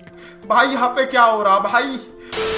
भले मोम डैड के जाने के बाद ईटो को इस जापरसार को संभालना पड़ रहा था, लेकिन काफी कोशिश करने के बावजूद भी तो कोई भी उसका बात बिल्कुल भी नहीं सुनते थे। बट हमारा लौंडिया भी यहाँ पर थोड़ी ना कम है। वो तो यहाँ पर पूरा डिसाइड कर लिया था कि कुछ भी हो जाए किसी भी कीमत में वो बिल्कुल भी हार नहीं मानने वाला। बट तभी अचानक से उसको काम करने के दौरान अपने पेरेंट्स का बातचीत के बारे में याद आता है, जहाँ पर उसके पेरेंट्स ने तो ये डिसाइड किया था कि जब भी कभी भी उन लोगों को छुट्टी मिलेगा वो लोग यहाँ पर उन लोगों से मिलने के लिए जरूर आएंगे। बट यहाँ पर तो जेन का फादर काफी ज्यादा टेंशन में थे क्योंकि उनको तो ये लग रहा था कि इतने सारे लड़कों के बीच में एक लड़की को छोड़ना क्या सही रहेगा। और अपने फादर का ये बात को सुनकर तभी अचानक से जेन कहने लगता है कि डैड आपको ज्यादा टेंशन लेने की बिल्कुल भी जरूरत नहीं है। मैं वैसा पर्सन बिल्कुल भी नहीं हूँ जो कि किसी भी लड़की के साथ खुल्लम खुल्ला वो सारा कुछ आपकी तरह कर ले। मतलब ये सुनकर तो मैं भी शॉर्ट की आखिरकार भैंस की टांग चल क्या रहा है यहाँ पर। छोड़ो, आगे जेन ने तो ये भी कह दिया था कि कुछ भी हो जाए किसी भी कीमत में हम लोग ईटो को कभी भी परेशान नहीं करेंगे। फिर हमें डायरेक्ट अगले दिन पे स्कूल के छुट्टी के टाइम का सीन दिखाया जाता है, जहाँ पर क्लास खत्म होने जाने के बाद तो अचानक से जेन उसके पास आकर उससे ये कह रहा था कि आज अंडों पर ऑफर चल रहा है, इसी वजह से हमें जाकर अंडे परचेस करना चाहिए। और आगे हम लोग ये देखते हैं कि उन लोग के साथ तो यहाँ पर रियो भी ज्वाइन किया था, जहाँ पर हम लोग ये देखते हैं कि रियो तो यहाँ पर हमेशा की तरह उछल कूद करे जा रहा था। वो तो यहाँ पर बार बार ईतो से बस एक ही चीज कह जा रहा था कि मुझे ना आज कोई स्पेशल डिश खाना है। उसका ये बात को सुनकर तो यहाँ पर ईतो भी काफी जोर जोर से हंस रहा था। बट तभी इतने में अचानक से रियो उन दोनों का हाथ को पकड़ते हुए कहने लगता है कि मुझे ना यहाँ पर तुम दोनों को देखकर मॉम डैड की तरह लग रहा है। ये बात सुनकर तो दोसाई तो काफी ज्यादा शर्मा गई थी, लेकिन हमारा लौंडा तो यहाँ पर सख्त लौंडा था। वो तो यहाँ पर हमेशा अपना सीना चौड़ा कर चलता है, इसी वजह से वो कुछ भी नहीं कहता। बट वो भी यहाँ पर थोड़ी ना रुकने वाला था। वो जल्दी से उसको उठाते हुए कहने लगता है कि मॉम डैड के जाने के बाद से ये कुछ ज्यादा शरारत कर रहा है। अगले सीन में घर जाते दौरान हमें पता चलता है कि रियो तो यहाँ पर कुछ ज्यादा थक गया था, जिस वजह से तो वो यहाँ पर ही सो गया था। और थोड़ी देर बातें करने के बाद तो यहाँ पर दोसाई ईतो को भी कुछ समझ आ गई थी कि बचपन पे उसकी मॉम के डेथ के बाद से उसको फैमिली का प्यार बिल्कुल भी नहीं मिला। इसी वजह से वो आज अपना नया फैमिली को पाकर काफी ज्यादा खुश है। ये साग को सोचकर तो यहाँ पर तो कुछ ज्यादा इमोशनल हो गई थी, जिस वजह से तो वो यहाँ पर खुल्लम खुल्ला ही रोने लग गया था। और आगे हमें डायरेक्ट रात का सीन दिखाया जाता है, जहाँ पर हमें पता चलता है कि रियो के कहने पर तो यहाँ पर ईतो ने उसके लिए कुछ स्पेशल खाना बनाया था। बट तभी अचानक से जेन उससे पूछने लगता है तो बताओ क्या तुमने अपना होमवर्क को कंप्लीट कर लिया। जब दोसाई रियो मना करता है, ये सुनकर तो जेन उसको काफी ज्यादा डांटने लग गया था। लेकिन तभी इतने में ईतो आकर उसका साइड देते हुए कहने लगती है कि तुम जा इसको डांटो मत, मैं होमवर्क में इसका मदद कर दूंगा। खाना खत्म होने के बाद जब भी वो होमवर्क में उसका मदद कर रही थी, अचानक से तो यहाँ पर रियो ये कहने लग गया था कि क्यों ना तुम बड़े होकर जेन के साथ शादी कर लो, जिससे कि हम लोग हमेशा एक साथ रहेंगे। उसका ये सब कुछ बातें को सुनकर तो दोसाई तो हद से ज्यादा शॉक्ड हो गई थी, जहाँ पर तो उसको बिल्कुल भी समझ नहीं आ रहा था कि आखिरकार वो इसका जवाब में क्या बोलेगा। बट तभी अचानक से वो ये देखती है कि रियो को जो होमवर्क मिला है उसको तो यहाँ पर उसके फ्यूचर के बारे में उसको लिखना था। इसी वजह से तो वो शुरुआत में ये कह रहा था कि मैं बड़े होकर एस्ट्रोनॉट बनूंगा, लेकिन जब उसको रियलाइज होता है कि ये काफी ज्यादा मुश्किल है, इसी वजह से वो एक मैजिशियन बनने के बारे में डिसाइड करता है। लेकिन कुछ देर बाद उसको ये भी पसंद नहीं आता, लास्ट में जाकर वो ये कहता है कि मैं माफिया बनूंगा। बट आगे हम लोग ये देखते हैं कि कुछ देर बाद उसको ये भी पसंद नहीं आता। वो तो यहाँ पर डायरेक्ट ईतो को एक चादर पहना कर उससे ये पूछ रहा था तो जल्दी से बताओ आखिरकार तुम शादी करने के लिए यहाँ पर किसको चुनोगे। शुरुआत में उसका ये बात को सुनकर तो ईतो कुछ ज्यादा शर्म आ गई थी, लेकिन तभी इतना नौटंकी देखकर जेन कहने लगता है अच्छा अच्छा चलो हो गया, इसने मुझे चूज किया है, हम दोनों का शादी भी हो गया है, इसी वजह से जल्दी से एक होमवर्क करो। ये बात सुनकर तो यहाँ पर रियो सबसे पहले एक स्पेशल पार्टी करना चाहता था। बट तभी जेन मजाक में कहने लगता है कि आज हमारा वेडिंग का पहला नाइट है, इसी वजह से मैं नहीं चाहता कि कोई मुझे डिस्टर्ब करे। साला बंदा बोलना क्या चाहता है, मतलब कुछ भी। साला इसको क्या समझ भी आ रहा है कि अभी अभी उसने एक बच्चे के सामने क्या कहा। और दूसरा ये कथा रियो उसने तो ये चीज मान भी लिया था, जिस वजह से आगे वो सीधा जाकर अपने रूम पर ही अपना होमवर्क कर लेता है, वो भी जल्दी से। और होमवर्क खत्म करने के बाद ही तो उसने ये डिमांड रखने लग गया था कि मैं आज यहाँ पर अपने मॉम डैड के साथ सोना चाहता हूँ। मतलब ईतो एक साइड पे सोएगा और जेन दूसरे साइड पे और वो बीच में सोएगा। शुरुआत में तो यहाँ पर वो दोनों इसके लिए साफ साफ मना कर दिए थे, लेकिन लास्ट में जाकर उन दोनों को ये मानना ही पड़ता है। जहाँ पर हम लोग ये देखते हैं कि सोने से पहले तो यहाँ पर जेन उसको कहानी पढ़कर सुना रहा था। ये देखकर तो दोसाई ईतो भी हद से ज्यादा शॉक्ड हो गई थी, क्योंकि उसको तो रियलाइज हो गया था कि वो भले काफी ज्यादा ठरकी है, लेकिन इसके बावजूद भी वो अपने फैमिली के लिए कुछ भी कर सकता है। कहानी खत्म होने के बाद हम लोग ये देखते हैं कि रियो के साथ साथ तो यहाँ पर ईतो भी सो गया था। ये देखकर जब भी जेन उसको जगाने वाला होता है, लेकिन तभी अचानक से वो रुक जाता है, क्योंकि इस जगह पर तो एक लड़की आराम से सो रहा है और आखिरकार उसको कौन ही जगाएगा। के छोड़ो, अगले दिन पे जब भी ईतो अपने नींद से उठता है, वो एक चीज देखकर तो हद से ज्यादा शर्मा गई थी। ऐसा इसलिए क्योंकि कहानी सुनते सुनते तो यहाँ पर वो रियो के साथ ही इस जगह पर सो गया था। बट तभी अचानक से वो रियो का वही होमवर्क को चेक करता है, जिसमें कि रियो ने ये लिखा था कि मेरा असली सपना ये है कि मैं हमेशा अपने फैमिली के साथ एक साथ रहना चाहता हूँ। ये देखकर तो यहाँ पर ईतो भी मन ही मन काफी ज्यादा खुश हो गया था। अगले दिन पे हमें स्कूल के बाद पता चलता है कि यहाँ पर तो रियो को काफी ज्यादा कम नंबर मिला था। इसी वजह से तो गुस्से में आकर उसने रियो का गेम खेलना ही बंद कर दिया था। जहाँ पर हम लोग ये देखते हैं कि वो तो इस जगह पर अपने भाइयों के सामने कुछ ज्यादा फेंक रहा था। वो कहते हैं कि शायद तुम लोग को पता भी नहीं होगा कि मैं स्कूल पर कितना ज्यादा अच्छे नंबर लाती थी, इसी वजह से जब तक रियो तुमको अच्छे नंबर नहीं मिलता तुम्हारा गेम खेलना बंद। लेकिन अगले दिन पे जब भी वो अपने स्कूल पर जाकर अपना रिजल्ट को चेक करता है, वो एक चीज देखकर तो हद से ज्यादा दुखी हो गया था। ऐसा इसलिए क्योंकि उसका नंबर का हालत तो यहाँ पर रियो से भी काफी ज्यादा बदतर था। साला फेक भी कौन रहा था जिसको कि खुद ही पढ़ाई करना नहीं आता। छोड़ो, इतना खराब रिजल्ट को देखकर तो उसको भी रियलाइज हो गया था कि घर संभालते संभालते तो यहाँ पर उसका रिजल्ट इतना ज्यादा खराब हो गया है। इसी वजह से तो वो यहाँ पर किसी को भी ये रिजल्ट बिल्कुल भी दिखाना नहीं चाहता था, क्योंकि उसका अगर ये पोल खुल जाएगा तो सभी उसका मजाक उड़ाने लग जाएंगे। और यहाँ पर उसका किस्मत तो कुछ ज्यादा खराब था, क्योंकि यहाँ पर रेकू को तो उसका रिजल्ट के बारे में पहले ही पता चल गया था। इसी वजह से वो कहने लगता है कि तुम जहाँ टेंशन मत करो, करो, मैं इसके बारे में किसी को भी नहीं बताऊंगा, लेकिन इसके बदले में तुमको भी मेरा एक काम करना पड़ेगा कि हर रोज स्कूल के बाद तुमको हमेशा मेरे साथ पढ़ाई करना पड़ेगा। जो सुनकर तो यहाँ पर तो भी ये काम करने के लिए तुरंत ही मान गई थी। आगे स्कूल के बाद जब भी वो लाइब्रेरी पे पढ़ाई करने के लिए जाता है, रेकू ने तो यहाँ पर उसको एक टेक्निक बताया था कि कैसे वो एक दिन पढ़कर ही अपना पढ़ाई को काफी अच्छे तरीके से याद रख सकता है। ये जानने के बाद तो दुएसा तो भी हद से ज्यादा शॉक्ड हो गई थी और उसके साथ साथ तो यहाँ पर मैं भी शॉक। शुरुआत में ये चश्मिश को देखकर तो मैं पूरी तरीके से कंफर्म हो गया था कि ये काफी ज्यादा पढ़ाकू बच्चा है। इसी वजह से तो आगे जाकर ईतो ने भी हमेशा उसके साथ पढ़ने के बारे में डिसाइड किया था, जहाँ पर हम लोग ये देखते हैं कि ऐसे पढ़ाई करते करते तो काफी दिन गुजर गया था और दूसरा उन दोनों को हमेशा एक साथ देखकर तो जेन को काफी ज्यादा जेलस फील होता था, क्योंकि पढ़ाई करने के चक्कर में तो यहाँ पर तो घर पर भी ज्यादा बातें बिल्कुल भी नहीं करता था, जहाँ पर वो तो हमेशा अपने घर के सारे काम के साथ साथ हमेशा पढ़ाई करता रहता था। और आगे देखते देखते 1 महीने बाद उन लोग का एग्जाम भी आ जाता है, जहाँ पर हम लोग ये देखते हैं कि एग्जाम के बाद तो यहाँ पर जेन उसका इंतजार कर रहा था। वो पूछता है तो बताओ आखिरकार तुम्हारा एग्जाम कैसे गया, जिस पर तो काफी ज्यादा खुश होकर बताने लगती है कि सच में राकू काफी ज्यादा अच्छा है, उसके वजह से आज मेरा एग्जाम काफी ज्यादा अच्छा गया और प्लीज मुझे माफ कर देना इतना दिनों से तुमको इग्नोर मारने के लिए। टेस्ट पे इतना खराब रिजल्ट के बाद से मैं काफी ज्यादा कोशिश कर रही थी जिससे कि मैं अपना पढ़ाई को इम्प्रूव कर सकूं। जेन कहता है कि तुम ज्यादा टेंशन मत करो, मुझे इसके बारे में पहले से ही पता है। उसका ये बात को सुनकर तो दुएसाई तो भी हद से ज्यादा शॉक्ड हो गई थी, क्योंकि उसको तो यहाँ पर लगा नहीं था कि उसको ये सब के बारे में पता चल जाएगा। और आगे जाते टाइम वो उससे पूछने लगती है तो बताओ क्या तुम मेरे बिना बोर हो गए थे। भले ही उसका ये बात को सुनकर जेन इसका जवाब में कुछ भी नहीं कहना चाहता था, लेकिन दवी अचानक से वो उसका गालों को पकड़ते हुए कहने लगता है कि अगर मैं सच कहूँ ना मैं थोड़ा बहुत बोर हो गया था। उसका ये बात को सुनकर तो दुएसाई तो भी थोड़ा सा घबरा गई थी। इसी वजह से आगे वो जल्दी से अपना टॉपिक को चेंज करते हुए सीधा हमने घर पर जाने लगता है। घर पे जाने पर कुछ देर बाद तो यहाँ पर ईटो ने अपने दोस्तों को कॉल किया था। वीडियो कॉल में तो यहाँ पर उसके दोस्त उससे ये पूछ रहे थे तो बताओ आखिरकार तुम लोगों का फैमिली कैसा चल रहा है। वो बताती है कि साको अच्छा ही चल रहा है, लेकिन कभी कभार सभी पागलों की तरह हरकतें करते रहते हैं। तभी अचानक से उसको किसी का चिल्लाने का आवाज सुनाई देता है। जब भी वो बाहर जाकर देखती है हमें पता चलता है कि रियो का जो फ्रॉक था ना वो यहाँ पर उस फ्रॉक को बाहर पर घुमाने के लिए लेकर गया था, लेकिन घुमाने के चक्कर में तो यहाँ पर वो फ्रॉक गुम हो गया है। इसी वजह से तो यहाँ पर वो सभी एक साथ मिलकर काफी देर से वही फ्रॉक को ढूंढे जा रहे थे, जहाँ पर वो उस फ्रॉक को ढूंढते ढूंढते इतना ज्यादा पागल हो गया था सीधा पानी पे जाकर कूद जाता है। आगे उसको देखकर ईटो भी पानी पर कूदता है, जहाँ पर उन दोनों को बचाने के लिए जेन भी जल्दी से उसके पीछे ही कूद जाता है। आगे हमें डायरेक्ट अगले दिन का सीन दिखाया जाता है। हमें पता चलता है कि उस जगह पर कूदने के चक्कर में तो यहाँ पर जेन के पैर पे चोट लग गया था और इस तरीके से तो यहाँ पर जेन कुछ भी काम नहीं कर सकता, जिस वजह से तो यहाँ पर तो हर टाइम बस उसका ही मदद करता जा रहा था। लेकिन एक टाइम ये भी आता है ये सा कुछ करते हुए देखकर तो दोसा जेन हद से ज्यादा गुस्से में आ गया था। जब भी स्कूल पे ईटो का कुछ दोस्त उसको पैनकेक खाने के लिए बुलाती है, हमारा लॉन्डिया ने तो यहाँ पर उन दोनों को साफ साफ मना कर दिया था क्योंकि अभी वो बिजी चल रहा है। और आगे जब भी वो जेन के साथ घर पर जा रहा था जेन तो उससे ये पूछ रहा था कि आखिरकार तुम अपने दोस्तों के साथ क्यों नहीं गई, तुमको उन दोनों के साथ जाना चाहिए था जिससे कि तुम दोनों और भी ज्यादा अच्छे दोस्त बन जाते। उसका ये बात को सुनकर तो दुएसाई तो भी काफी ज्यादा खुश हो गई थी, क्योंकि उसको तो यहाँ पर बिल्कुल भी लगा नहीं था कि ये सिग्मा बॉय इस तरीके का भी बातें करता होगा। लेकिन उसका ये बात को सुनकर दुएसा जेन का गुस्सा तो देखो, साला वो तो यहाँ पर इतना ही ज्यादा गुस्से में आ गया था कि वो अभी उसको धो देगा। खैर छोड़ो, आगे हम लोग घर जाने के बाद ये देखते हैं कि ईटो तो यहाँ पर उसका कुछ ज्यादा खातिरदारी कर रहा था, जो देखकर दुएसा तो यहाँ पर जेन को भी समझ आ गया था कि ईटो तो असल में ऐसा को इसलिए कर रहा था ताकि सभी उसको बड़ी बहन की तरह मान ले। उसका ये बात को सुनकर दुएसा ईटो भी शॉक्ड कि आखिरकार उसको ये सा कुछ कैसे पता चल गया। अगले सीन में हम लोग ये देखते हैं कि रियो तो यहाँ पर जेन के साथ बात ले रहा था। रियो कहता है कि सच में आप हमेशा कुछ ज्यादा सिग्मा पंथी करते हो और इसी वजह से अगर कोई भी लड़की आपसे अच्छे तरीके से बातें करे तो आपको भी उसके साथ अच्छे तरीके से बातें करना चाहिए। शुरुआत में तो यहाँ पर जेन को कुछ भी समझ नहीं आ रहा था कि आखिरकार वो किसके बारे में बातें कर रहा है, लेकिन बाद में जाकर उसको समझ आ जाता है कि वो असल में अभी ईटो के बारे में बातें कर रहा है। फिर आगे हमें अगले दिन का सीन दिखाया जाता है और यहाँ पर तो जेन अकेले ही अपने स्कूल पर जा रहा था। ईटो कहती है कि आखिरकार तुम अकेले कहाँ पर जा रहे हो, ये तो काफी ज्यादा खतरनाक हो सकता है ना। और दूसरा तो हमारा लौंडा ठहरा सिग्मा, वो कहता है कि मैं तो ठीक हो चुका हूँ, इसी वजह से मुझे तुम्हारा मदद की अब बिल्कुल भी जरूरत नहीं है। ये कहकर आगे जब भी वो उसको साफ साफ इग्नोर मारते हुए आगे बढ़ने लगता है, उसको इस तरीके से इग्नोर मारता हुआ देखकर तो दूसरा तो भी हद से ज्यादा गुस्से में आ गई थी। और आगे हमें डायरेक्ट स्पोर्ट क्लास का सीन दिखाया जाता है और हमारा लौंडा तो यहाँ पर आराम से एक कोने पे बैठा हुआ था। दूसरा तो मन ही मन ये कह रही थी कि ये साला कुछ ज्यादा सिग्मा पंथी करता है, आज से मैं कभी भी जन्म में भी इसका मदद नहीं करूंगा। जब वो ये चीज कहती है अचानक से तो उसके सामने एक बॉल आकर उसके फेस पर जाकर लगा था। बट ये देखकर यहाँ पर जेन उसका मदद नहीं करता, बल्कि वो तो यहाँ पर खतरनाक स्माइल दे रहा था कि उसको ये देखकर कितना ज्यादा मजा आया। फिर आगे हमें डायरेक्ट क्लास के बाद का सीन दिखाया जाता है। ईटो तो यहाँ पर सीधा जाकर जेन से ये कह रहा था कि मैं असल में स्कूल के बाद अपने दोस्तों के साथ पैनकेक खाने के लिए जाऊंगी, बट इस पर दूसरा जेन कुछ भी नहीं नहीं कहता, वो बस ये कहता है कि घर पर जल्दी आ जाना बस। ये कहकर ही जब भी वो चुपचाप वहाँ से जाने लगता है, ये देखकर तो दोसाई तो भी थोड़ा सा गुस्से में आ गई थी, क्योंकि उसने तो यहाँ पर ये सोचा था कि वो हर भाइयों की तरह उसको अकेला जाने नहीं देगा, लेकिन यहाँ पर तो कुछ ज्यादा उल्टा सीन हो गया। खैर छोड़ो, जब भी आगे जेन अकेला हमने क्लास के अंदर जा रहा था, उसका दोस्त आकर तो यहाँ पर सीधा उसके ऊपर कूदकर ये कह रहा था कि चलो आज हम लोग गेम खेलने के लिए चलते हैं, लेकिन तभी हमें पता चलता है कि इस चक्कर में तो यहाँ पर दोबारा उसके पैर पे चोट लग गया था। फिर आगे हमें कुछ देर बाद का सीन दिखाया जाता है। ईतो तो यहाँ पर मस्त अपने दोस्तों के साथ पैनकेक खाने के लिए गई थी, लेकिन तभी अचानक से उसको एक कॉल आता है कि जेन के पैर पे दोबारा चोट लग गया है। जब भी आगे वो जेन के पास जाता है, उसको पता चलता है कि अब तो उसके पैर पे ही नहीं बल्कि उसके हाथ पर भी काफी बड़ा चोट लग गया था। ईतो को यहाँ पर देखकर जेन उससे कहने लगता है कि मैंने कहा था ना तुमको यहाँ पर आने की जरूरत नहीं है, तो आखिरकार तुम यहाँ पर क्यों आए। वो बताती है कि असल में मुझे तुम्हारा काफी ज्यादा फिक्र हो रहा था, इसी वजह से मैं यहाँ पर आई, और मैं अगर सच कहूँ तो मैं हर टाइम बस तुमको इग्नोर मारती रहती हूँ, लेकिन पता नहीं क्यों हर बार बस मुझे तुम्हारा याद आता है। इसी वजह से मैं तुमको बता दूं कि तुम बस एक लौता पर्सन हो जिसका कि मैं काफी ज्यादा फिक्र करती हूँ। ये कहते कहते हम लोग ये देखते हैं कि वहाँ का माहौल तो काफी ज्यादा अच्छा हो गया था, बट तभी इतने में जेन का कुछ चुगली होता है, जिस वजह से वो सीधा उसको ही पीट देता है। वो कहता है कि आखिरकार तुम्हारा हिम्मत कैसे हुआ इस तरीके का फालतू का बकवास करने की। ये कहते कहते जब भी वो उसका पिटाई कर रहा होता है, तभी इतने में उस पर एक बंदा आकर कहने लगता है, साला आखिरकार तू कौन है वे, तू इसको परेशान क्यों कर रहा है। शुरुआत में तो यहाँ पर जेन को कुछ भी समझ नहीं आ रहा था कि आखिरकार ये कौन है, तभी वो बंदे को देखकर ही तो सीधा जाकर उसको हक कर लेती है। वो कहती है कि मैंने काफी ज्यादा तुमको मिस किया। उन दोनों को यहाँ पर इतना जरा क्लोज देखकर तो यहाँ पर जेन भी काफी ज्यादा गुस्से में था। और आगे जब भी वो बंदा ईतो के घर पर जाता है, वो कहने लगता है, ओ अच्छा वो तुम्हारा भाई था, प्लीज मुझे माफ कर देना, मुझे इसके बारे में बिल्कुल भी पता तक नहीं था। और वैसे भी दिखने में वो काफी ज्यादा खतरनाक लगता है, मुझे तो लग रहा था कि वो माफिया गैंग के कोई मेंबर होगा। आगे जल्दी से ही तो वो बंदे का इंट्रोडक्शन देने लग जाती है कि ये असल में मेरा बचपन का दोस्त है और इसका नाम होता है। बट अभी भी तो वहाँ पर जेन काफी ज्यादा गुस्से में था। जब भी वो चुपचाप वहाँ से जाने लगता है, ओटा तो यहाँ पर काफी देर से उसका चुगलीबाजी करे जा रहा था, जो सुनकर यहाँ पर तो ईतो भी हद से ज्यादा गुस्से में आ गया था। वो कहता है कि साले तू यहाँ पर जो काम करने के लिए आया है वो कर कर जल्दी से यहाँ से निकल जा। बट ओटा तो आज असल में यहाँ पर उन लोग के साथ ही यहाँ पर रहने के लिए आया था। भले यहाँ पर जेन शुरुआत में काफी ज्यादा मना करता है, लेकिन बाद में जाकर उसको भी ये मानना पड़ता है। फिर अगली सीन में हम लोग ये देखते हैं कि सभी तो यहाँ पर ईतो का हाथ का बनाया हुआ खाना खा रहे थे, जहाँ पर दोबारा ईतो का हाथ का बनाया हुआ खाना खाकर तो यहाँ पर ओटा को मजा ही आ गया था। आगे ओटा के पूछने पड़ी तो बताने लग जाती है कि उसके मॉम डैड असल में काम पर काफी ज्यादा बिजी रहते हैं, इसी वजह से वो लोग कभी के लिए यहाँ पर नहीं आएंगे। ये कहकर ही आगे जब भी वो सबको ओटा के फैमिली के बारे में बताने वाली होती है, पता नहीं क्यों यहाँ पर तो जेन गुस्से के मारे चुपचाप वहाँ से चला गया था, जो देखकर वहाँ पर हमारा लॉन्डिया के साथ साथ ओटा भी शॉक्ड कि आखिरकार यहाँ पर चल क्या रहा है। उसको तो यहाँ पर समझ ही नहीं आ रहा था कि आखिरकार वो खाना खाएगा ना कि उन लोग का बातें को सुनेगा। फिर आगे हमें कुछ देर बाद का सीन दिखाया जाता है, जहाँ पर तो जेन को भी समझ नहीं आ रहा था कि आखिरकार वो इतना जरा गुस्सा क्यों हो रहा है। जब भी वो आगे ईतो और ओटा को एक साथ बातें करते हुए देखता है, जेन तो यहाँ पर उन दोनों के बीच में जाकर सीधा ये कह रहा था कि मेरा ना ये पट्टिया खुल गया है, क्या तुम ये चीज दोबारा कर दोगे। जब भी आगे तो उसके हाथ पे पट्टिया बांध रही थी, उसको इस तरीके से पट्टिया बांधते हुए देखकर तो यहाँ पर ओटा का भी मन कर रहा था कि वो भी ये काम करे, जिस वजह से आगे तो भी जल्दी से उसको ये काम करने के लिए देती है। और अभी तो उसको नहाने जाना था, इसी वजह से जाने से पहले वो जेन से ये कहकर जाती है कि कुछ भी हो जाए ज्यादा तुम ओटा को बिल्कुल भी परेशान मत करना। जेन कहता है कि आखिरकार तुम ये क्या बकवास कर रहे हो, क्या तुमको पता नहीं है मैं किसी को भी परेशान नहीं करता। उसके जाने के बाद जब भी ओटा उसका मलम पट्टी करके कंप्लीट करता है, वो तो यहाँ पर उससे ये पूछ रहा था कि मुझे ईतो के मुंह से पता चला है कि तुम अच्छे ही नहीं बल्कि कुछ ज्यादा अच्छे हो, और वैसे भी तुझे पता ही होगा कि हम दोनों बचपन के दोस्त हैं, इसी वजह से अगर तू कभी भी ईतो को रुलाने की कोशिश करेगा तो मैं तुझे बिल्कुल भी नहीं छोड़ने वाला, और क्या पता वो सा कुछ होने के बाद मैं उसको लेकर दोबारा हमने घर पर चले जाऊं। ये सुनकर तो यहाँ पर जेन भी काफी ज्यादा गुस्से में आ गया था। वो कहता है कि कुछ भी हो जाए ऐसा बिल्कुल भी नहीं होने वाला, और कुछ भी हो जाए किसी भी कीमत में मैं तुझे उसको अपने घर पर ले जाने के लिए बिल्कुल भी नहीं दूंगा। जब भी वो ये सा कुछ कह रहा था, तभी इतने में उस पर ईतो भी आ जाती है। वो कहती है कि बताओ बताओ आखिरकार तुम दोनों यहाँ पर क्या बातें कर रहे थे। बट उसका ये सवाल को सुनकर तो जेन यहाँ पर कुछ ज्यादा शर्मा गया था, इसी वजह से वो शर्माते हुए वहाँ से जल्दी से भाग जाता है। उसके जाने के बाद तो यहाँ पर ओटा मनी मन अपने मन में ये कह रहा था कि अगर तुम हमेशा इसी तरीके से हरकतें करते रहोगे तो ये तो इतना ही ज्यादा पागल है, वो तुम्हारा फीलिंग्स को कभी भी समझ नहीं पाएगा। फिर आगे हमें डायरेक्ट अगले दिन का सीन दिखाया जाता है, और अब तो यहाँ पर ओटा का जाने का टाइम आ चुका था। उसको जाते हुए देखकर तो यहाँ पर तो भी थोड़ा सा दुखी थी, इसी वजह से तो यहाँ पर ओटा ये कह रहा था कि अगर तुम चाहो तो मेरे साथ हमने घर पर चल सकते हो। बट ईतो कहती है कि नहीं, मैं अभी बिल्कुल भी जाना नहीं चाहती, वैसे मुझे हमेशा मेरे भाइयों का ख्याल रखना पड़ता है, इसी वजह से मैं अभी बिल्कुल भी जा नहीं सकता। और ऐसी बातें करते करते तो यहाँ पर काफी ज्यादा लेट हो चुका था, इसी वजह से ओटा जाने से पहले ये कहता है कि चलो कोई ना, समर वेकेशन पे हम लोग जरूर मिलेंगे। आगे हमने दोस्त के जाने के बाद जब भी तो दोबारा हमने घर पर जाता है। वो ये देखती है कि जेन तो उस जगह पर काफी ज्यादा उल्टा फुल्टा हरकतें करे जा रहा था। ऐसा इसलिए था क्योंकि उसके सभी भाई तो यहाँ पर किसी न किसी काम के वजह से बाहर गए थे। जो सुनकर यहाँ पर ईतो भी कहने लगती है अगर ऐसी बात है तो हम दोनों के अलावा यहाँ पर कोई भी नहीं है। जो सुनकर दिल से हमारा लौंडा विसौट की आखिरकार ये लड़की कहना क्या चाहता है। लेकिन इस चक्कर में हम लोग ये देखते हैं कि जेन तो यहाँ पर उठ गया था। जब भी आगे ईटो उस जगह पर एक चीज खाने वाली होती है तभी इतने में जेन आकर उसके हाथ से वो खाना को खा लेता है। जहाँ पर हम लोग ये देखते हैं कि वो खाता ही नहीं बल्कि वो उसके उंगलियों को भी काफी अजीब तरीके से चाट रहा था। साला इसको देखकर मुझे क्यों लग रहा है कि ये कुछ जायद ठरकीबाज बन गया है। खैर छोड़ो, जब भी ईटो उससे इसके बारे में पूछते है जेन तो यहाँ पर ये कह रहा था कि हम दोनों तो भाई बहन है ना, ये साको इसी वजह से नॉर्मल है। ये कहते कहते तो यहाँ पर वो उसके तरफ काफी देर से देखता ही जा रहा था। उसको ये सा कुछ करता हुआ देखकर तो यहाँ पर तो भी काफी ज्यादा शर्मा गई थी, लेकिन वो कुछ भी कहता नहीं। आगे जब भी जेन बात लेने के बाद बाहर आता है यहाँ पर तो काफी ज्यादा उसके ऊपर गुस्सा कर रही थी। ऐसा इसलिए था क्योंकि आज तो असल में उसके पेरेंट्स घर पर आने वाले थे, लेकिन वो अपने बहन के सामने इस तरीके का हरकत कर रहा है। नहाकर बाहर आने की वजह से तो नीचे यहाँ पर पूरी तरीके से पानी पानी हो गया था। आगे जेन के कहने पर जब भी तो उसका बालों को सुखा रही थी तभी अचानक से उसको रियलाइज होता है कि आखिरकार मैं ये सा कुछ क्या कर रहा हूँ, इस तरीके का हरकत कपल नहीं करते। तभी अचानक से उसको कल के बारे में भी याद आ जाता है कि कैसे वो उसका उंगलियों को चाट रहा था। वो ऐसा कुछ सोचकर परेशान हो ही रहा होता है, लेकिन तभी अचानक से वो अपने सामने रियो और राकू को देखता है और यहाँ पर तो रियो राकू के हाथ को चाट रहा था क्योंकि उसका हाथ पर तो आइसक्रीम गिर गया था। ये देखकर तो यहाँ पर वो भी हद से ज्यादा शॉक्ड हो गई थी क्योंकि उसको तो यहाँ पर समझ आ गया था कि ये वाला इंसिडेंट से ज्यादा कल वाला इंसिडेंट ज्यादा नॉर्मल है। फिर छोड़ो, आगे हम लोग ये देखते हैं कि उसके मॉम डैड तो यहाँ पर घर पर आ गए थे। इसी वजह से वो लोग तो आज बारबेक्यू पार्टी करने वाले थे। तो हम लोग रियो और ईतो को देखते हैं और यहाँ पर तो वो दोनों सू के पास गए थे उसको बुलाने के लिए। लेकिन आप लोगों को भी पता ही होगा कि सू कितना ज्यादा शर्मिला है, वो यहाँ पर उसको साफ साफ मना कर देता है। इसी वजह से तो यहाँ पर वो थोड़ा सा दुखी लग रहा था जब भी वो ये सा कुछ अपने मॉम डैड को बताता है। ईतो को इतना दुखी देखकर तो जेन सीधा जाकर उसके वालों को सहलाने की कोशिश कर रहा था। वो कहता है कि तुम ज्यादा टेंशन मत करो, तुमको उसके बारे में ज्यादा सोचने की बिल्कुल भी जरूरत नहीं है। उसका ये सा को हरकतों को देखकर तो यहाँ पर ईतो भी काफी ज्यादा परेशान हो गया था क्योंकि पहली बात तो यहाँ पर वो दोनों काफी ज्यादा क्लोज है और उसके मॉम डैड यहाँ पर उसको ही घूरे जा रहे हैं। इसी वजह से तो ईतो ये चाहता था कि जेन ये सा को हरकत अपने पेरेंट्स के सामने ना करे, लेकिन दूसरी साइड तो यहाँ पर उल्टा सीन हो गया था। उन दोनों को इतना क्लोज देखकर तो उसके पेरेंट्स ये समझ रहे थे कि वो दोनों यहाँ पर कुछ ज्यादा अच्छे भाई बहन बन गए हैं। जो सुनकर ईतो शर्मा के मारे जल्दी से वहाँ से भाग जाता है और हमारा लौंडा तो हमेशा की तरह गुस्से में था। फिर अगली सीन में हम लोग ये देखते हैं कि वो दोनों तो यहाँ पर एक साथ बैठते हुए एंजॉय कर रहे थे। ईतो पूछती है कि क्या तुम लोग हमेशा इस तरीके का बारबेक्यू पार्टी करते हो क्या? वो बताता है कि नहीं, ऐसा बात बिल्कुल भी नहीं है। हमारा फैमिली काफी ज्यादा बड़ा है, इसी वजह से हम लोग वेकेशन पर बाहर बिल्कुल भी नहीं जा पाते थे। इसी वजह से हम लोग हमेशा घर पे इसी तरीके से एंजॉय किया करते थे। लेकिन जब से मेरे मॉम का डेथ हुआ है तब से हम लोगों ने ये सा कुछ करना ही बंद कर दिया था। लेकिन काफी टाइम बाद तुम हमारा बहन बनकर ही जा पड़ाए हो, इसी वजह से हम लोगों ने दोबारा ये सा कुछ स्टार्ट किया। उसका ये सा कुछ बातें को सुनकर तो यहाँ पर ईतो को काफी ज्यादा बुरा लग रहा था। दूसरा जेन तो कुछ अलग ही लेवल का था। वो यहाँ पर जानबूझकर उसके प्लेट से खाना निकाल कर खुद खाने लगता है। ये देखकर तो यहाँ पर तो काफी ज्यादा रोने लग गया था क्योंकि ये तो आखिरी लौता पीस बचा हुआ था। बट उसको इतना ज्यादा रोते हुए देखकर तभी उस जगह पर राकू आकर उसको अपना खाना ऑफर करता है और कसम से यहाँ पर तो का खाने का स्टाइल तो देखो। साला इसको देखकर तो मुझे ये लग रहा है कि इसने काफी सालों से कुछ भी अच्छा खाना नहीं खाया। साला भुक्कड़ कहीं का। इसी वजह से अगर आप लोग चाहो तो मुझे थोड़ा सा सुपर चैट देकर सपोर्ट भी कर सकते हो। और हाँ, याद रखना मेरे सेकंड चैनल को सब्सक्राइब करना बिल्कुल भी मत भूलना। और आगे हमें डायरेक्ट रात का सीन दिखाया जाता है और यहाँ पर तो एक जगह पर बैठी हुई थी। जब भी वो अपने सामने जेन को देखता है वो उससे कहने लगती है कि असल में मुझे तुम्हारे साथ कुछ बातें करनी है। असल में ये साकू राकू और रियो के साथ करना चाहती थी, लेकिन वो दोनों सोने के लिए चले गए हैं। इसी वजह से बताओ क्या तुम मेरे साथ क्रैकर चलाना चाहते हो? शुरुआत में तो यहाँ पर जेन उसको मना करने वाला था, लेकिन बाद में जाकर वो भी मान जाता है क्योंकि उसको भी यहाँ पर पता था कि जरूर कुछ न कुछ गड़बड़ है। क्योंकि ईटो तो यहाँ पर ऐसे किसी को बिना काम के बिल्कुल भी नहीं बुलाता। वो बताती है कि मैं असल में तुमको यहाँ पर इसलिए बुलाया हूँ क्योंकि तुम हर टाइम मेरे साथ बहुत सा कोई हरकतें करते हो जो कि मैंने जिंदगी में भी एक्सपीरियंस नहीं किया। बट पता नहीं क्यों मैं तुम्हारे साथ जितने बातें करता हूँ उतना मैं किसी के साथ भी नहीं करती। इसी वजह से मुझे हमेशा तुम्हारा चिंता होता है और तुम्हारा मदद करने का मन करता है। उसका ये सा कुछ बातें को सुनकर तो यहाँ पर जेन को भी समझ नहीं आ रहा था कि आखिरकार ये बहन कहना क्या चाहता है। अगले दिन पे हमें पता चलता है कि अब तो यहाँ पर घर पर जाने का दोबारा टाइम आ चुका था। इसी वजह से तो यहाँ पर जाने से पहले उसका पेरेंट्स सू को गिफ्ट देने के लिए गए थे, लेकिन सू तो वहाँ पर बाहर आने के लिए साथ साथ मना कर दिया था। इसी वजह से वो वहाँ पर इस आग को सामान रखकर चुपचाप यहाँ से जाने के बारे में डिसाइड करते हैं। जाने से पहले हम लोग ये देखते हैं कि मॉम डैड को अलविदा करने के लिए तो सभी बाहर पर आए थे, जहाँ पर उसके पेरेंट्स बातें करने लगते हैं कि अब तुम लोग को होम रूम टीचर रख लेना चाहिए ताकि तुम लोग एक साथ मिलकर काफी अच्छे तरीके से स्टडी कर सको। राकू कहता है कि आप दोनों को ज्यादा टेंशन लेने की जरूरत नहीं है, मैं इन सबको पढ़ा दूंगा। उसका मुझसे ये बात को सुनकर तो यहाँ पर उसके पेरेंट्स भी काफी ज्यादा खुश हो गए थे और अब तो जाने का भी टाइम हो चुका था। इसी वजह से वो दोनों जल्दी से बाय कहते हुए वहाँ से निकलने लगते हैं। लेकिन इस जगह पर हमारा ईतो तो किसी और चीज के बारे में सोची जा रही थी, क्योंकि सू तो यहाँ पर अपना शकल भी कभी भी उसको नहीं दिखाया और वो काफी दिनों तक हमने कमरे में बंद पड़ा हुआ है। इसी वजह से तो यहाँ पर उसको बिल्कुल भी समझ नहीं आ रहा था कि आखिरकार वो सू को कमरे से बाहर कैसे निकालेगा। फिर अगली सीन में हम लोग एक वीडियो गेम का सीन देखते हैं, जहाँ पर एक बड़ा सा खतरनाक मॉन्स्टर तो यहाँ पर दो बंदे के ऊपर अटैक कर दिया था। लेकिन तभी अचानक से उस जगह पर एंट्री होता है एक लड़की की, जो कि एक ही अटैक में तो वो मॉन्स्टर को काफी इजीली हरा दिया था। ये देखकर तो वहाँ पर सभी के सभी उसका काफी ज्यादा तारीफ कर रहे थे, क्योंकि जब भी कोई भी मुसीबत आता है वो एक ही अटैक में हमने ओपोनेंट को काफी इजीली हरा देता है। तभी हमें पता चलता है कि वो लड़के का कैरेक्टर को जो इस्तेमाल कर रहा था वो तो और कोई नहीं बल्कि हमारा सू था, जहाँ पर वो हमेशा बैठ के हमने घर पर गेम खेलता रहता है। अगले सीन में पता चलता है कि आज तो यहाँ पर उसके सही भाई यहाँ पर बाहर पड़ गए थे। इसी वजह से आज यहाँ पर ईतो को अकेला घर का ख्याल रखना पड़ेगा। लेकिन आज तो यहाँ पर काफी ज्यादा गर्मी था, इसी वजह से उसको गार्डन का काम खुद ही संभालना पड़ेगा। लेकिन जब जेन यहाँ से जाने वाला होता है तभी अचानक से ईतो के दिमाग में एक आइडिया आता है। उसका शकल को देख कर ही तो यहाँ पर जेन को साहब कुछ समझ आ गया था। वो चिल्लाते हुए कहने लगता है कि कुछ भी हो जाए ये चीज हमेशा याद रखना कि तुमको कभी भी सू को परेशान नहीं करना है। ये चीज तो वो यहाँ पर काफी गुस्से से कहा था, जिस वजह से तो ना चाहते हुए भी उसको ये मानना पड़ा था। फिर अगले सीन में हम लोग ये देखते हैं कि न गर्मी में तो यहाँ पर ही तो अपना काम करे जा रही थी, जहाँ पर वो अपना काम करते हुए जल्दी से सू के रूम के तरफ देखती है। बट तभी अचानक से तो को क्या होता है पता नहीं क्यों वो वहाँ पर ही चक्कर खाकर नीचे गिर जाती है। ये आवाज को सुनकर जब भी सू आगे खिड़की के पास जाकर देखता है, यहाँ पर तो उसको समझ आ गया था कि ये तो असल में गर्मी की वजह से वहाँ पर ही चक्कर खाकर नीचे गिर गया है। भले ही वो यहाँ पर एम्बुलेंस को कॉल करने के बारे में सोचता है, लेकिन वो ऐसा कर नहीं पाता, जहाँ पर उसको तो समझ नहीं आ रहा था कि आखिरकार वो अब क्या करेगा। अगले सीन में जब भी ईतो को होश आता है उसके सामने तो यहाँ पर सू था। शुरुआत में तो यहाँ पर ईतो को ये लग रहा था कि शायद वो कोई चोर वोर होगा, बट तभी अचानक से उसको रियलाइज होता है कि ये तो चोर नहीं है बल्कि उसका ही भाई है सू। दूसरा हम लोग सू को देखते हैं और यहाँ पर तो उसको काफी ज्यादा डर लग रहा था, लेकिन इसके बावजूद भी वो यहाँ पर उसको पानी पीने के लिए देता है। सू को हमने सामने देखकर तो यहाँ पर वो काफी ज्यादा खुश हो गया था, क्योंकि आज तो यहाँ पर वो काफी महीनों बाद सू को देख रहा है। वो जल्दी से उसका हाथ को पकड़ते हुए कहने लगता है कि तुम सू हो ना, जल्दी से बताओ। ये देखकर तो यहाँ पर सू भी काफी ज्यादा घबरा गया था, जिस वजह से वो सीधा डर के मारे हमने रूम के अंदर चला जाता है। फिर आगे हमें कुछ देर बाद का सीन दिखाया जाता है और यहाँ पर तो ये तो सू को दरवाजा खोलने के लिए कह रही थी, बट दूसरा हम लोग सू को देखते हैं और डर के मारे तो वो यहाँ पर कुछ भी करना नहीं चाहता था। लेकिन जब भी आगे उसको एक चिल्लाने का आवाज सुनाई देता है वो घबरा के मारे जल्दी से दरवाजे को ओपन कर लेता है। हमें पता चलता है कि तो असल में नाटक करी थी जिससे कि वो दरवाजे को खोल दे, जहाँ पर आगे तो जबरदस्ती उसके रूम के अंदर घुस जाता है, जहाँ पर सू तो इस जगह पर काफी देर से एक ही चीज कह जा रहा था कि प्लीज तुम यहाँ से चले जाओ। मैं इतना ज्यादा डरपोक हूँ जिस वजह से मैं एम्बुलेंस को भी कॉल नहीं कर पाया, और इसी वजह से कोई भी मुझसे बातें करने की कोशिश नहीं करता, जिस वजह से मैं भी नहीं करता। इसी वजह से अभी तुमको भी मुझसे बातें करना बिल्कुल भी नहीं चाहिए। तो कहता है कि ऐसा बात बिल्कुल भी नहीं है, तुमने आज मेरा जान बचाया है, इसी वजह से मैं तुमको थैंक यू कहने के लिए यहाँ पर आई हूँ। वो कहता है कि तुमको तसल्ली देने की बिल्कुल भी जरूरत नहीं है, मैं तो यहाँ पर अपना मिडिल स्कूल भी कंप्लीट नहीं कर पाया और इसी के साथ साथ मैं अपने पेरेंट्स से भी बातें नहीं कर पाता, इसी वजह से मैं यहाँ पर किसी भी काम का नहीं हूँ। ये कहते कहते तो वो यहाँ पर काफी ज्यादा रो रहा था। वो कहता है कि मैं भी असल में बाकी लोगों की तरह बनना चाहता हूँ, लेकिन किसी भी कीमत में मैं बन नहीं पाता। भले यहाँ पर ईतो को उसका ये सा कुछ बातों को सुनकर काफी ज्यादा बुरा लग रहा था, लेकिन वो तो यहाँ पर कुछ भी कर नहीं सकता। उसके रूम से बाहर निकलने के बाद हम लोग ये देखते हैं कि वो तो यहाँ पर एक ही चीज के बारे में सोचे जा रहा था कि आखिरकार वो अपना छोटा भाई सू को कैसे ठीक करेगा। ये सोचने के चक्कर में तो यहाँ पर वो इतना ज्यादा उदास हो गई थी, बेचारा जेन भी परेशान हो गया था। इसी वजह से आगे वो अकेला ही खाना बनाने के लिए जाता है। उसको खाना बनाते हुए देखकर जल्दी से ईतो भी उसका मदद करने के लिए जाती है, लेकिन मदद करने के चक्कर में हम लोग ये देखते हैं कि वो तो यहाँ पर खाने को ही जला दिया था। ये देखकर तो यहाँ पर जेन भी काफी ज्यादा गुस्से में आ गया था। वो जल्दी से उसको डांट लगाते हुए कहने लगता है कि मुझे बिल्कुल भी पता नहीं है कि आखिरकार तुम्हारे साथ क्या हुआ है, लेकिन तुमको थोड़ा सा शांत हो जाना चाहिए। आगे हमें डायरेक्ट रात का सीन दिखाया जाता है और यहाँ पर तो वो राकू से लैपटॉप को उधार लिया था। ऐसा इसलिए था क्योंकि उसको तो यहाँ पर सू को ठीक करने के लिए कमाल का आइडिया आया था, जहाँ पर हम लोग ये देखते हैं कि दूसरे साइड तो यहाँ पर सू वो ड्रैगन से फाइट करने की कोशिश कर रहा था, और अब की बार का ये ड्रैगन तो यहाँ पर कुछ ज्यादा पावरफुल था। जितने बार भी वो यहाँ पर अकेला उसके ऊपर अटैक कर रहा था वो ड्रैगन को तो यहाँ पर कुछ भी नहीं हुआ था। जब भी आके वो ड्रैगन हमने फुल पावर के मदद से उसके ऊपर अटैक करने वाला होता है, तभी इतने में उसके पीछे से और एक नए कैरेक्टर आकर एक ही अटैक में वो ड्रैगन को वहाँ पर ही खत्म कर देता है। वो बंदा कहता है कि सच में ये ड्रैगन तो काफी ज्यादा खतरनाक था, और आज उसका जान बचाने के लिए तो यहाँ पर सू भी उसको काफी ज्यादा थैंक यू किया जा रहा था। वो बंदा बताता है कि मैं असल में तुमको ही काफी दिनों से ढूंढ रहा था। उसका ये बात को सुनकर तो यहाँ पर सू को समझ नहीं आ रहा था कि आखिरकार ये बंदा कौन है। इसके बारे में पूछने पर आगे वो बंदा बताने लगता है कि मैं असल में तुम्हारी बड़ी बहन हूँ। ये कहकर आगे वो जल्दी से हमने सभी गलतियों के लिए उससे माफी मांगने लगती है, और यहाँ पर तो वो काफी ज्यादा रो रहा था इसके लिए भी वो उससे माफी मांगता है। वो कहता है कि मुझे पता नहीं है कि मैं ये सब कुछ तुमसे कैसे कहूँ, मुझे पता है कि मैं इस फैमिली के नए मेंबर हूँ, इसी वजह से मैं तुमसे ये चीज कहना चाहती हूँ कि तुम भी सबके तरह मुझे अपने फैमिली पे एक्सेप्ट कर लो, क्योंकि मैं हमेशा से ये चाहता था कि मेरा भी एक फैमिली हो जिसके साथ मैं मिलजुल कर रहूं। इसी वजह से बताओ क्या हम ये साथ को फ्रेंडशिप से स्टार्ट कर सकते हैं क्या। जो सुनकर यहाँ पर सू भी जल्दी से उसका ये फ्रेंडशिप को एक्सेप्ट कर लेता है। इसी के साथ ही साथ आगे वो दोनों अपना गेम को भी कंटिन्यू करते हैं। यहाँ पर हम लोग ये देखते हैं कि वो लोग तो यहाँ पर एक जहाँ पर पहुंच गए थे वो मॉन्स्टर से फाइट करने के लिए। जहाँ पर उस जहाँ पर तो वो मॉन्स्टर के साथ साथ वो टीम भी पूरी तरीके से तैयार था उसके ऊपर अटैक करने के लिए। लेकिन तभी सीन शिफ्ट होता है और हमें स्कूल का सीन दिखाया जाता है। जेन तो यहाँ पर एक चीज देखकर काफी ज्यादा परेशान हो गया था, क्योंकि यहाँ पर तो क्लास के बीच में ही तो आराम से सो रहा था। क्लास के बाद भी वो यहाँ पर काफी ज्यादा नींद में था। जब भी आगे जेन उससे इसके बारे में पूछता है ईतो ने तो यहाँ पर गलती से बता दिया था कि वो असल में रात में सू के साथ गेम पे बातें करता है। जब भी वो ये चीज बताता है वो तो यहाँ पर हद से ज्यादा परेशान हो गया था। ऐसा इसलिए था क्योंकि सू ने तो यहाँ पर ये चीज उसको बताने के लिए मना कर दिया था, लेकिन गलती से यहाँ पर वो उसको सब कुछ बता दिया। लेकिन दूसरा तो यहाँ पर जेन को उसका ये बात पे बिल्कुल भी यकीन नहीं था। वो कहता है कि तुमको मेरे भाई के बारे में कुछ भी नहीं पता, मुझे बस पता है कि आखिरकार वो क्या क्या करता है, इसी वजह से तुमको मुझसे बातें करना चाहिए। लेकिन तभी अचानक से जाने से पहले ही तो उससे कहने लगती है अगर ऐसी बात है तो वो अपने फैमिली से मिलने के लिए भी बाहर क्यों नहीं निकलता, क्या तुमको इसके बारे में पता है। मुझे पता है कि तुमको सू के बारे में ज्यादा कुछ बिल्कुल भी नहीं पता, लेकिन तुम हमेशा ऐसा दिखाने की कोशिश करते हो कि तुमको सारा कुछ पता है। क्या तुमको याद भी है कि आखिरकार तुमने कब लास्ट टाइम उससे बातें किया था। उसका ये सब कुछ बातें को सुनकर तो दूसरा जेन भी बिल्कुल चुप हो गया था, क्योंकि उसको तो इसके बारे में बिल्कुल भी पता तक नहीं था। और आगे जब भी तो घर पर जाता है वो तो यहाँ पर सू के रूम पर जाकर उसको सब कुछ बता दिया था कि उसने गलती से ना यहाँ पर जेन को सब कुछ बता दिया है। ये सुनकर भले यहाँ पर सू थोड़ा सा नाराज हो गया था, लेकिन ईतो के माफी मांगने के बाद वो उसको माफ कर देता है। सू के साथ थोड़ा सा बातचीत करने के बाद तो यहाँ पर ईतो को भी सब कुछ समझ आ गई थी कि उसके मन में बोलने के लिए काफी कुछ होता है, लेकिन वो किसी के साथ भी बातें नहीं कर पाता। इसी वजह से तो वो यहाँ पर शुरुआत से ही उसका मदद करना चाहता था। और तभी इतने में हम लोग नीचे देखते हैं जहाँ पर जेन तो घर पर आ गया था। हमें पता चलता है कि वो तो असल में सू के टीचर से मिलकर यहाँ पर आ रहा है, जहाँ पर टीचर ने उसको ये बताया था कि सू का परफॉर्मेंस काफी ज्यादा खराब है और अगर वो अभी बिल्कुल भी नहीं बदलेगा तो फ्यूचर में उसको काफी ज्यादा प्रॉब्लम फेस करने को मिल सकता है। इसी वजह से तो वो यहाँ पर सीधा सू से बातें करने के लिए उसके रूम के तरफ जा रहा था। लेकिन जब भी वो ऊपर जाकर देखता है वो तो यहाँ पर एक चीज को देखकर हद से ज्यादा शॉक्ड हो गया था। ऐसा इसलिए क्योंकि राकू और रियो तो यहाँ पर सू के घर का अंदर का सारा बातचीत को सुन रहे थे, वो भी छुप छुप कर। शुरुआत में तो यहाँ पर जेन को कुछ भी समझ नहीं आ रहा था, बट जब भी उसको पता चलता है कि तो यहाँ पर सू के रूम पर गया है उससे बातें करने के लिए, ये सुनकर तो मानो ना मानो यहाँ पर वो भी शॉक्ड हो गया था। छोड़ो अगली सीन में हम लोग ये देखते हैं कि यहाँ पर तो वो दोनों एक साथ गेम खेल रहे थे। तो पूछती है कि कुछ ही दिनों में फूड फेस्टिवल है, क्या तुम मेरे साथ बाहर जाना चाहोगे। बट दूसरा तो यहाँ पर सू कहीं पर भी जाना नहीं चाहता था, इसी वजह से वो उसको साफ साफ मना कर देता है। वो कहता है कि जब भी कोई उसके आसपास होता है पता नहीं क्यों वो कुछ भी कह नहीं पाता। और सच बात तो ये है मैं कुछ ज्यादा सोचने लगता हूँ, इसी वजह से मैं सोचने के चक्कर में कुछ भी कह नहीं पाता। ये सुनकर तो यहाँ पर ईतो भी थोड़ा सा परेशान हो गई थी कि आखिरकार वो उसको बाहर कैसे निकालेगा। तभी अचानक से उसके पीछे से जेन कहने लगता है कि आखिरकार तुम यहाँ पर क्या करने की कोशिश कर रहे हो। उसको इस जगह पर देखकर हमारा लौंडिया का शकल तो देखो। वो कहती है कि मैंने तो दरवाजे को बंद कर रखा था, तो आखिरकार तुम अंदर पर कैसे आ गए। जेन बताता है कि क्या तुमको पता नहीं है मैं असल में स्पाइडरमैन हूँ, मैं कहीं पर भी घुस जाता हूँ। आगे जेन के पूछने पर तो यहाँ पर ईतो ने भी सारा कुछ बता दिया था कि वो असल में अभी सू के साथ थोड़ा सा बातचीत कर रहा है। ये सुनकर तो यहाँ पर जेन भी हमेशा की तरह हद से ज्यादा शॉक्ड हो गया था। वो कहता है कि क्या तुम मुझे समझाओगे कि आखिरकार सू ने लड़कियों का कैरेक्टर को क्यों चूज किया। जिस पर वो बताने लगती है कि तुमको लड़कियों को इतना कमजोर समझना बिल्कुल भी नहीं चाहिए, और वैसे भी तुमको क्या ही पता होगा कि इस कैरेक्टर पे सू कितना ज्यादा पावरफुल है। लेकिन क्या तुम मुझे बताओगे आखिरकार तुम इस जगह पर क्या कर रहे हो। वो कहता है कि प्लीज मुझे आज सुबह के लिए माफ कर देना, मैं कुछ देर पहले ही सू का होमरूम टीचर से मिलकर आ रहा हूँ। टीचर ने ये बताया था कि सू का फ्यूचर काफी ज्यादा इम्पोर्टेंट है और तुमने उस टाइम पे बिल्कुल सही कहा था, मुझे सू के बारे में ज्यादा कुछ बिल्कुल भी नहीं पता। इसी वजह से मैं भी उसके साथ थोड़ा सा बातचीत करना चाहता हूँ, जिससे कि मैं समझ सकूँ कि आखिरकार वो करना क्या चाहता है। उसको इस तरीके से बातें करता हुआ देखकर तो यहाँ पर ईतो भी थोड़ा सा उदास हो गई थी। उसका सर को सहलाते हुए कहने लगती है कि तुम जरा टेंशन मत करो, एक दिन ना एक दिन ये सब कुछ ठीक हो जाएगा। उसका बालों को सहलाते सहलाते तो यहाँ पर वो उसमें कुछ ज्यादा खो गया था। दूसरा हम लोग जेन को देखते हैं और उसको भी तो यहाँ पर इसमें मजा आ रहा था। लेकिन जब भी उसको ये चीज रियलाइज होता है वो जल्दी से ईतो को उसका औकात दिखा देता है। तो कहती है कि प्लीज प्लीज मुझे माफ कर देना, चलो मैं तुमको ये सिखाती हूँ कि आखिरकार सू के साथ बातें कैसे किया जाता है। फिर अगले सीन में हम लोग ये देखते हैं कि गेम पे तो यहाँ पर वो लोग एक खतरनाक मॉन्स्टर से फाइट कर रहे थे, लेकिन वो ड्रैगन तो यहाँ पर कुछ ज्यादा पावरफुल था। वो तो यहाँ पर एक एक करके सबको उड़ाने वाला था। जब भी वो ड्रैगन सू के ऊपर अटैक करने की कोशिश करता है, सू तो यहाँ पर जैसे तैसे करके उसके अटैक को रोक लिया था। तभी अचानक से वो अपने टीममेट को देखता है और यहाँ पर तो वो बेहोश पड़े हुए थे और आगे ड्रैगन का और एक अटैक से तो यहाँ पर सू भी बेहोश हो गया था, जिस वजह से वो लोग गेम हार जाते हैं। गेम ओवर देखकर तो यहाँ पर जेन को भी समझ आ गया था कि वो लोग हार गए हैं। आगे इसके बारे में पूछने पड़ी तो कहने लगती है कि इसमें हमारी गलती बिल्कुल भी नहीं था, किसी भी कीमत में हमें दुनिया को बचाना है। ये कहते कहते तो यहाँ पर वो कुछ ज्यादा घबरा गया था। आगे हम लोग गेम पर देखते हैं कि यहाँ पर तो सू दोबारा उन लोग को ट्राई करने के लिए कह रहा था, बट ये चीज तो यहाँ पर बिल्कुल इम्पॉसिबल था, जहाँ पर वो लोग मान लिए थे कि वो लोग उस ड्रैगन को बिल्कुल भी हरा नहीं सकते। बट जब भी आगे सू सबको थोड़ा सा मोटिवेट करने की कोशिश करते हैं, वो लोग तो यहाँ पर बिल्कुल जोश में आ गए थे। और तभी हमें पास्ट का एक सीन दिखाया जाता है और यहाँ पर तो जेन सू को डांट रहा था, क्योंकि उसका जो नया बूट था ना, वो तो यहाँ पर उसने एक हफ्ते के अंदर ही खराब कर दिया था। भले यहाँ पर सू सा कुछ बताना चाहता था, लेकिन डर के मारे तो यहाँ पर वो कुछ भी बता नहीं पा रहा था। बट तभी अचानक से उसके क्लास के कुछ लड़के सू का काफी ज्यादा मजाक उड़ाने लगते हैं। ये सुनकर तो यहाँ पर जेन को भी समझ आ गया था कि उन लोगों ने कुछ ना कुछ किया होगा। जब भी वो उन लोगों को पीटने के लिए जाने वाला होता है, ठीक टाइम पे सू जाकर अपने भाई को रोक लेता है, और उसके भाई को इतना गुस्से में देखकर तो वहाँ पर वो दोनों बंदे भी डर के मारे वहाँ से भाग गए थे। जेन कहता है कि आखिरकार तुम करना क्या चाहते हो, आखिरकार तुमने उन लोगों को डांटा क्यों नहीं। वो बताता है कि असल में मुझे थोड़ा सा डर लग रहा था, इसी वजह से मैं उन लोगों को कुछ भी नहीं कहा। और सच बात तो ये है कि मैं कभी भी उन लोगों से बिल्कुल भी जीत नहीं सकता। जेन कहता है अगर ऐसा बात है तो मैं हमेशा उन लोगों को डराने की कोशिश करूंगा जब तक वो तुम्हारा पीछा ना छोड़ दे। अपने बड़े भाई का ये सा कुछ बातें को सुनकर तो यहाँ पर सू भी काफी ज्यादा डर गया था कि मैं ऐसा बिल्कुल भी नहीं चाहता और मुझे आपसे डरना बिल्कुल भी नहीं चाहिए। ये कहते कहते तो यहाँ पर वो काफी ज्यादा रो रहा था, जहाँ पर वो ये तक भी कह देता है कि मैं आज से स्कूल को क्विट कर रहा हूँ। और तब से जेन को ये लग रहा है कि उस दिन जो कुछ भी उसने करने के लिए गया था, इसी वजह से वो स्कूल पर बिल्कुल भी नहीं चाहता है। और अभी वो ये सा को ठीक भी नहीं कर सकता, क्योंकि काफी ज्यादा लेट हो चुका है। तो हम लोग ये देखते हैं कि इतो तो यहाँ पर सबके साथ मिलकर फाइट करने की कोशिश कर रही थी। फाइट के दौरान तो यहाँ पर इतो भी मरने वाली होती है, लेकिन ठीक टाइम पे उस जगह पर सू आकर उसको बचा लेता है। वो ड्रैगन को इतना ज्यादा खतरनाक देखकर तो वहाँ के उसके सभी टीम मेंबर भी हद से ज्यादा डर गए थे, लेकिन वो लोग यहाँ पर बिल्कुल भी हार नहीं मानते, जहाँ पर वो लोग जैसे तैसे करके वो ड्रैगन को हरा देते हैं। वो ड्रैगन को हराने के बाद तो यहाँ पर पता नहीं तो काफी ज्यादा खुश हो गई थी। जब भी आगे वो भागते हुए बाहर निकलता है, यहाँ पर सू भी तो काफी ज्यादा खुश हो गया था, जहाँ पर वो दोनों एक दूसरे का हाथ को पकड़कर काफी ज्यादा खुश हो रहे थे कि फाइनली वो लोग मिलकर वो ड्रैगन को इजीली से हरा दिया। लेकिन जब भी उस जगह पर सू का नजर जिन के ऊपर पड़ता है, ये देखकर तो वो वहाँ पर थोड़ा सा घबरा गया था। जब भी वो वहाँ से भागने वाला होता है, ठीक टाइम पे तो यहाँ पर इतो ने उसको रोक लिया था। सू कहता है कि मैं असल में जेन भैया के साथ बिल्कुल भी बातें नहीं करना चाहता, लेकिन जब भी उसको पता चलता है कि जेन यहाँ पर काफी देर से उन लोग का गेम को देख रहा था, वो भी तो यहाँ पर हद से ज्यादा शॉक्ड हो गया था। आगे जेन भी कहने लगता है कि मुझे ये गेम के बारे में ज्यादा कुछ पता तो नहीं है, लेकिन सच में उसको हराने के बाद मैं मान गया कि तूने काफी ज्यादा अच्छा काम किया है, और मैं ये देखकर भी काफी ज्यादा खुश हूँ कि तुम गेम पे इतने सारे दोस्त को बनाए हैं। भले यहाँ पर ये बात को सुनकर सू काफी ज्यादा खुश हो गया था, लेकिन वो कुछ भी कहता नहीं। वो चुपचाप अपने रूम के तरफ जाने लगता है, ये कहते हुए कि मुझे दोबारा पहले की तरह बन जाना चाहिए, क्योंकि अभी के लिए मैं बिल्कुल भी ठीक नहीं हो सकता और मेरा फैमिली मेरा बिल्कुल भी मदद नहीं कर सकता। बट तभी अचानक से पीछे से जेन उससे माफी मांगता है। वो कहता है कि प्लीज मुझे माफ कर देना, मुझे तुझसे पहले ही माफी मांग लेना चाहिए था। और सच बात तो ये है कि उस दिन मुझे तुम लोग के बीच में बिल्कुल भी नहीं पड़ना चाहिए था। मुझे समझ आ गया है कि तुम उस दिन अकेले सा कुछ हैंडल करना चाहते थे, और इसी वजह से मुझे लगता है कि मैंने उस दिन कुछ गलती कर दिया, और सच में मैं काफी ज्यादा पागल हूँ। और वैसे ही मैं भी बिल्कुल भी नहीं चाहता था कि तुम उन लोग की तरह बन जाओ और उन लोग से फाइट करने लगो। अपने भाई का ये सा कुछ बातें सुनने के बाद तो यहाँ पर सू भी काफी ज्यादा रोने लग गया था। उसको इतना रोते हुए देखकर जेन उसके माथे को सहलाते हुए कहने लगता है कि सच में मैं तुम्हारे वजह से काफी ज्यादा प्राउड फील करता हूँ, और प्लीज मुझे माफ कर देना, मैं तुम्हारा अच्छा बड़ा भाई नहीं बन पाया। सू कहता है कि बड़े भैया आपको ये सा कुछ कहने की बिल्कुल भी जरूरत नहीं है, और वैसे भी मैं उस दिन आपका वो रूप को देखकर हद से ज्यादा डर गया था, बट फिर भी मुझे काफी ज्यादा अच्छा भी लगा था कि आप मेरा इतना ज्यादा फिक्र करते हैं, और इसी वजह से प्लीज आप मुझे माफ कर दो, क्योंकि मैं खुद आपकी तरह बिल्कुल भी नहीं बन पाया, जहाँ पर मैं बिल्कुल यूजलेस हूँ। उसका ये सा कुछ बातें को सुनकर तो यहाँ पर जेन भी काफी ज्यादा खुश हो गया था। वो कहता है कि तुम्हारे साथ इतना दिनों बाद बातें करके सच में मुझे काफी ज्यादा अच्छा लगा, और कभी भी अगर तुमको किसी भी दिक्कत हो तो तुम मेरे पास आकर मुझसे डायरेक्टली बातें करना। तभी हम लोग ये देखते हैं कि रूका और ये तो यहाँ पर काफी देर से उन लोग की बातें को सुने जा रहे थे, जहाँ पर इतो भी जल्दी से सबको बुला लेती है सेलिब्रेट करने के लिए। उन दोनों के आने के साथ ही साथ तो यहाँ पर वो दोनों सू को हक करते हुए ये कह रहे थे कि अब हम लोग एक साथ मिलकर हमेशा एक गेम खेलेंगे और काफी ज्यादा एंजॉय करेंगे। सू बताता है कि हाँ मुझे भी आप लोगों को काफी सारा चीजें बताना है। अपने फैमिली को दोबारा एक साथ देखकर तो यहाँ पर तो काफी ज्यादा खुश हो गई थी। वो सोचती है कि शायद आज का रात हमारे लिए काफी ज्यादा स्पेशल और मजेदार होने वाला है। इसी के साथ ही साथ ये वाला एनिमे का पार्ट 2 यहाँ पर ही खत्म होता है। तो वीडियो कैसा लगा कमेंट में जरूर बताना। चैनल पे न्यू हो तो प्लीज यार सब्सक्राइब कर देना यार। मिलते हैं इसके और एक नए पार्ट के साथ, तब तक के लिए सायोनारा।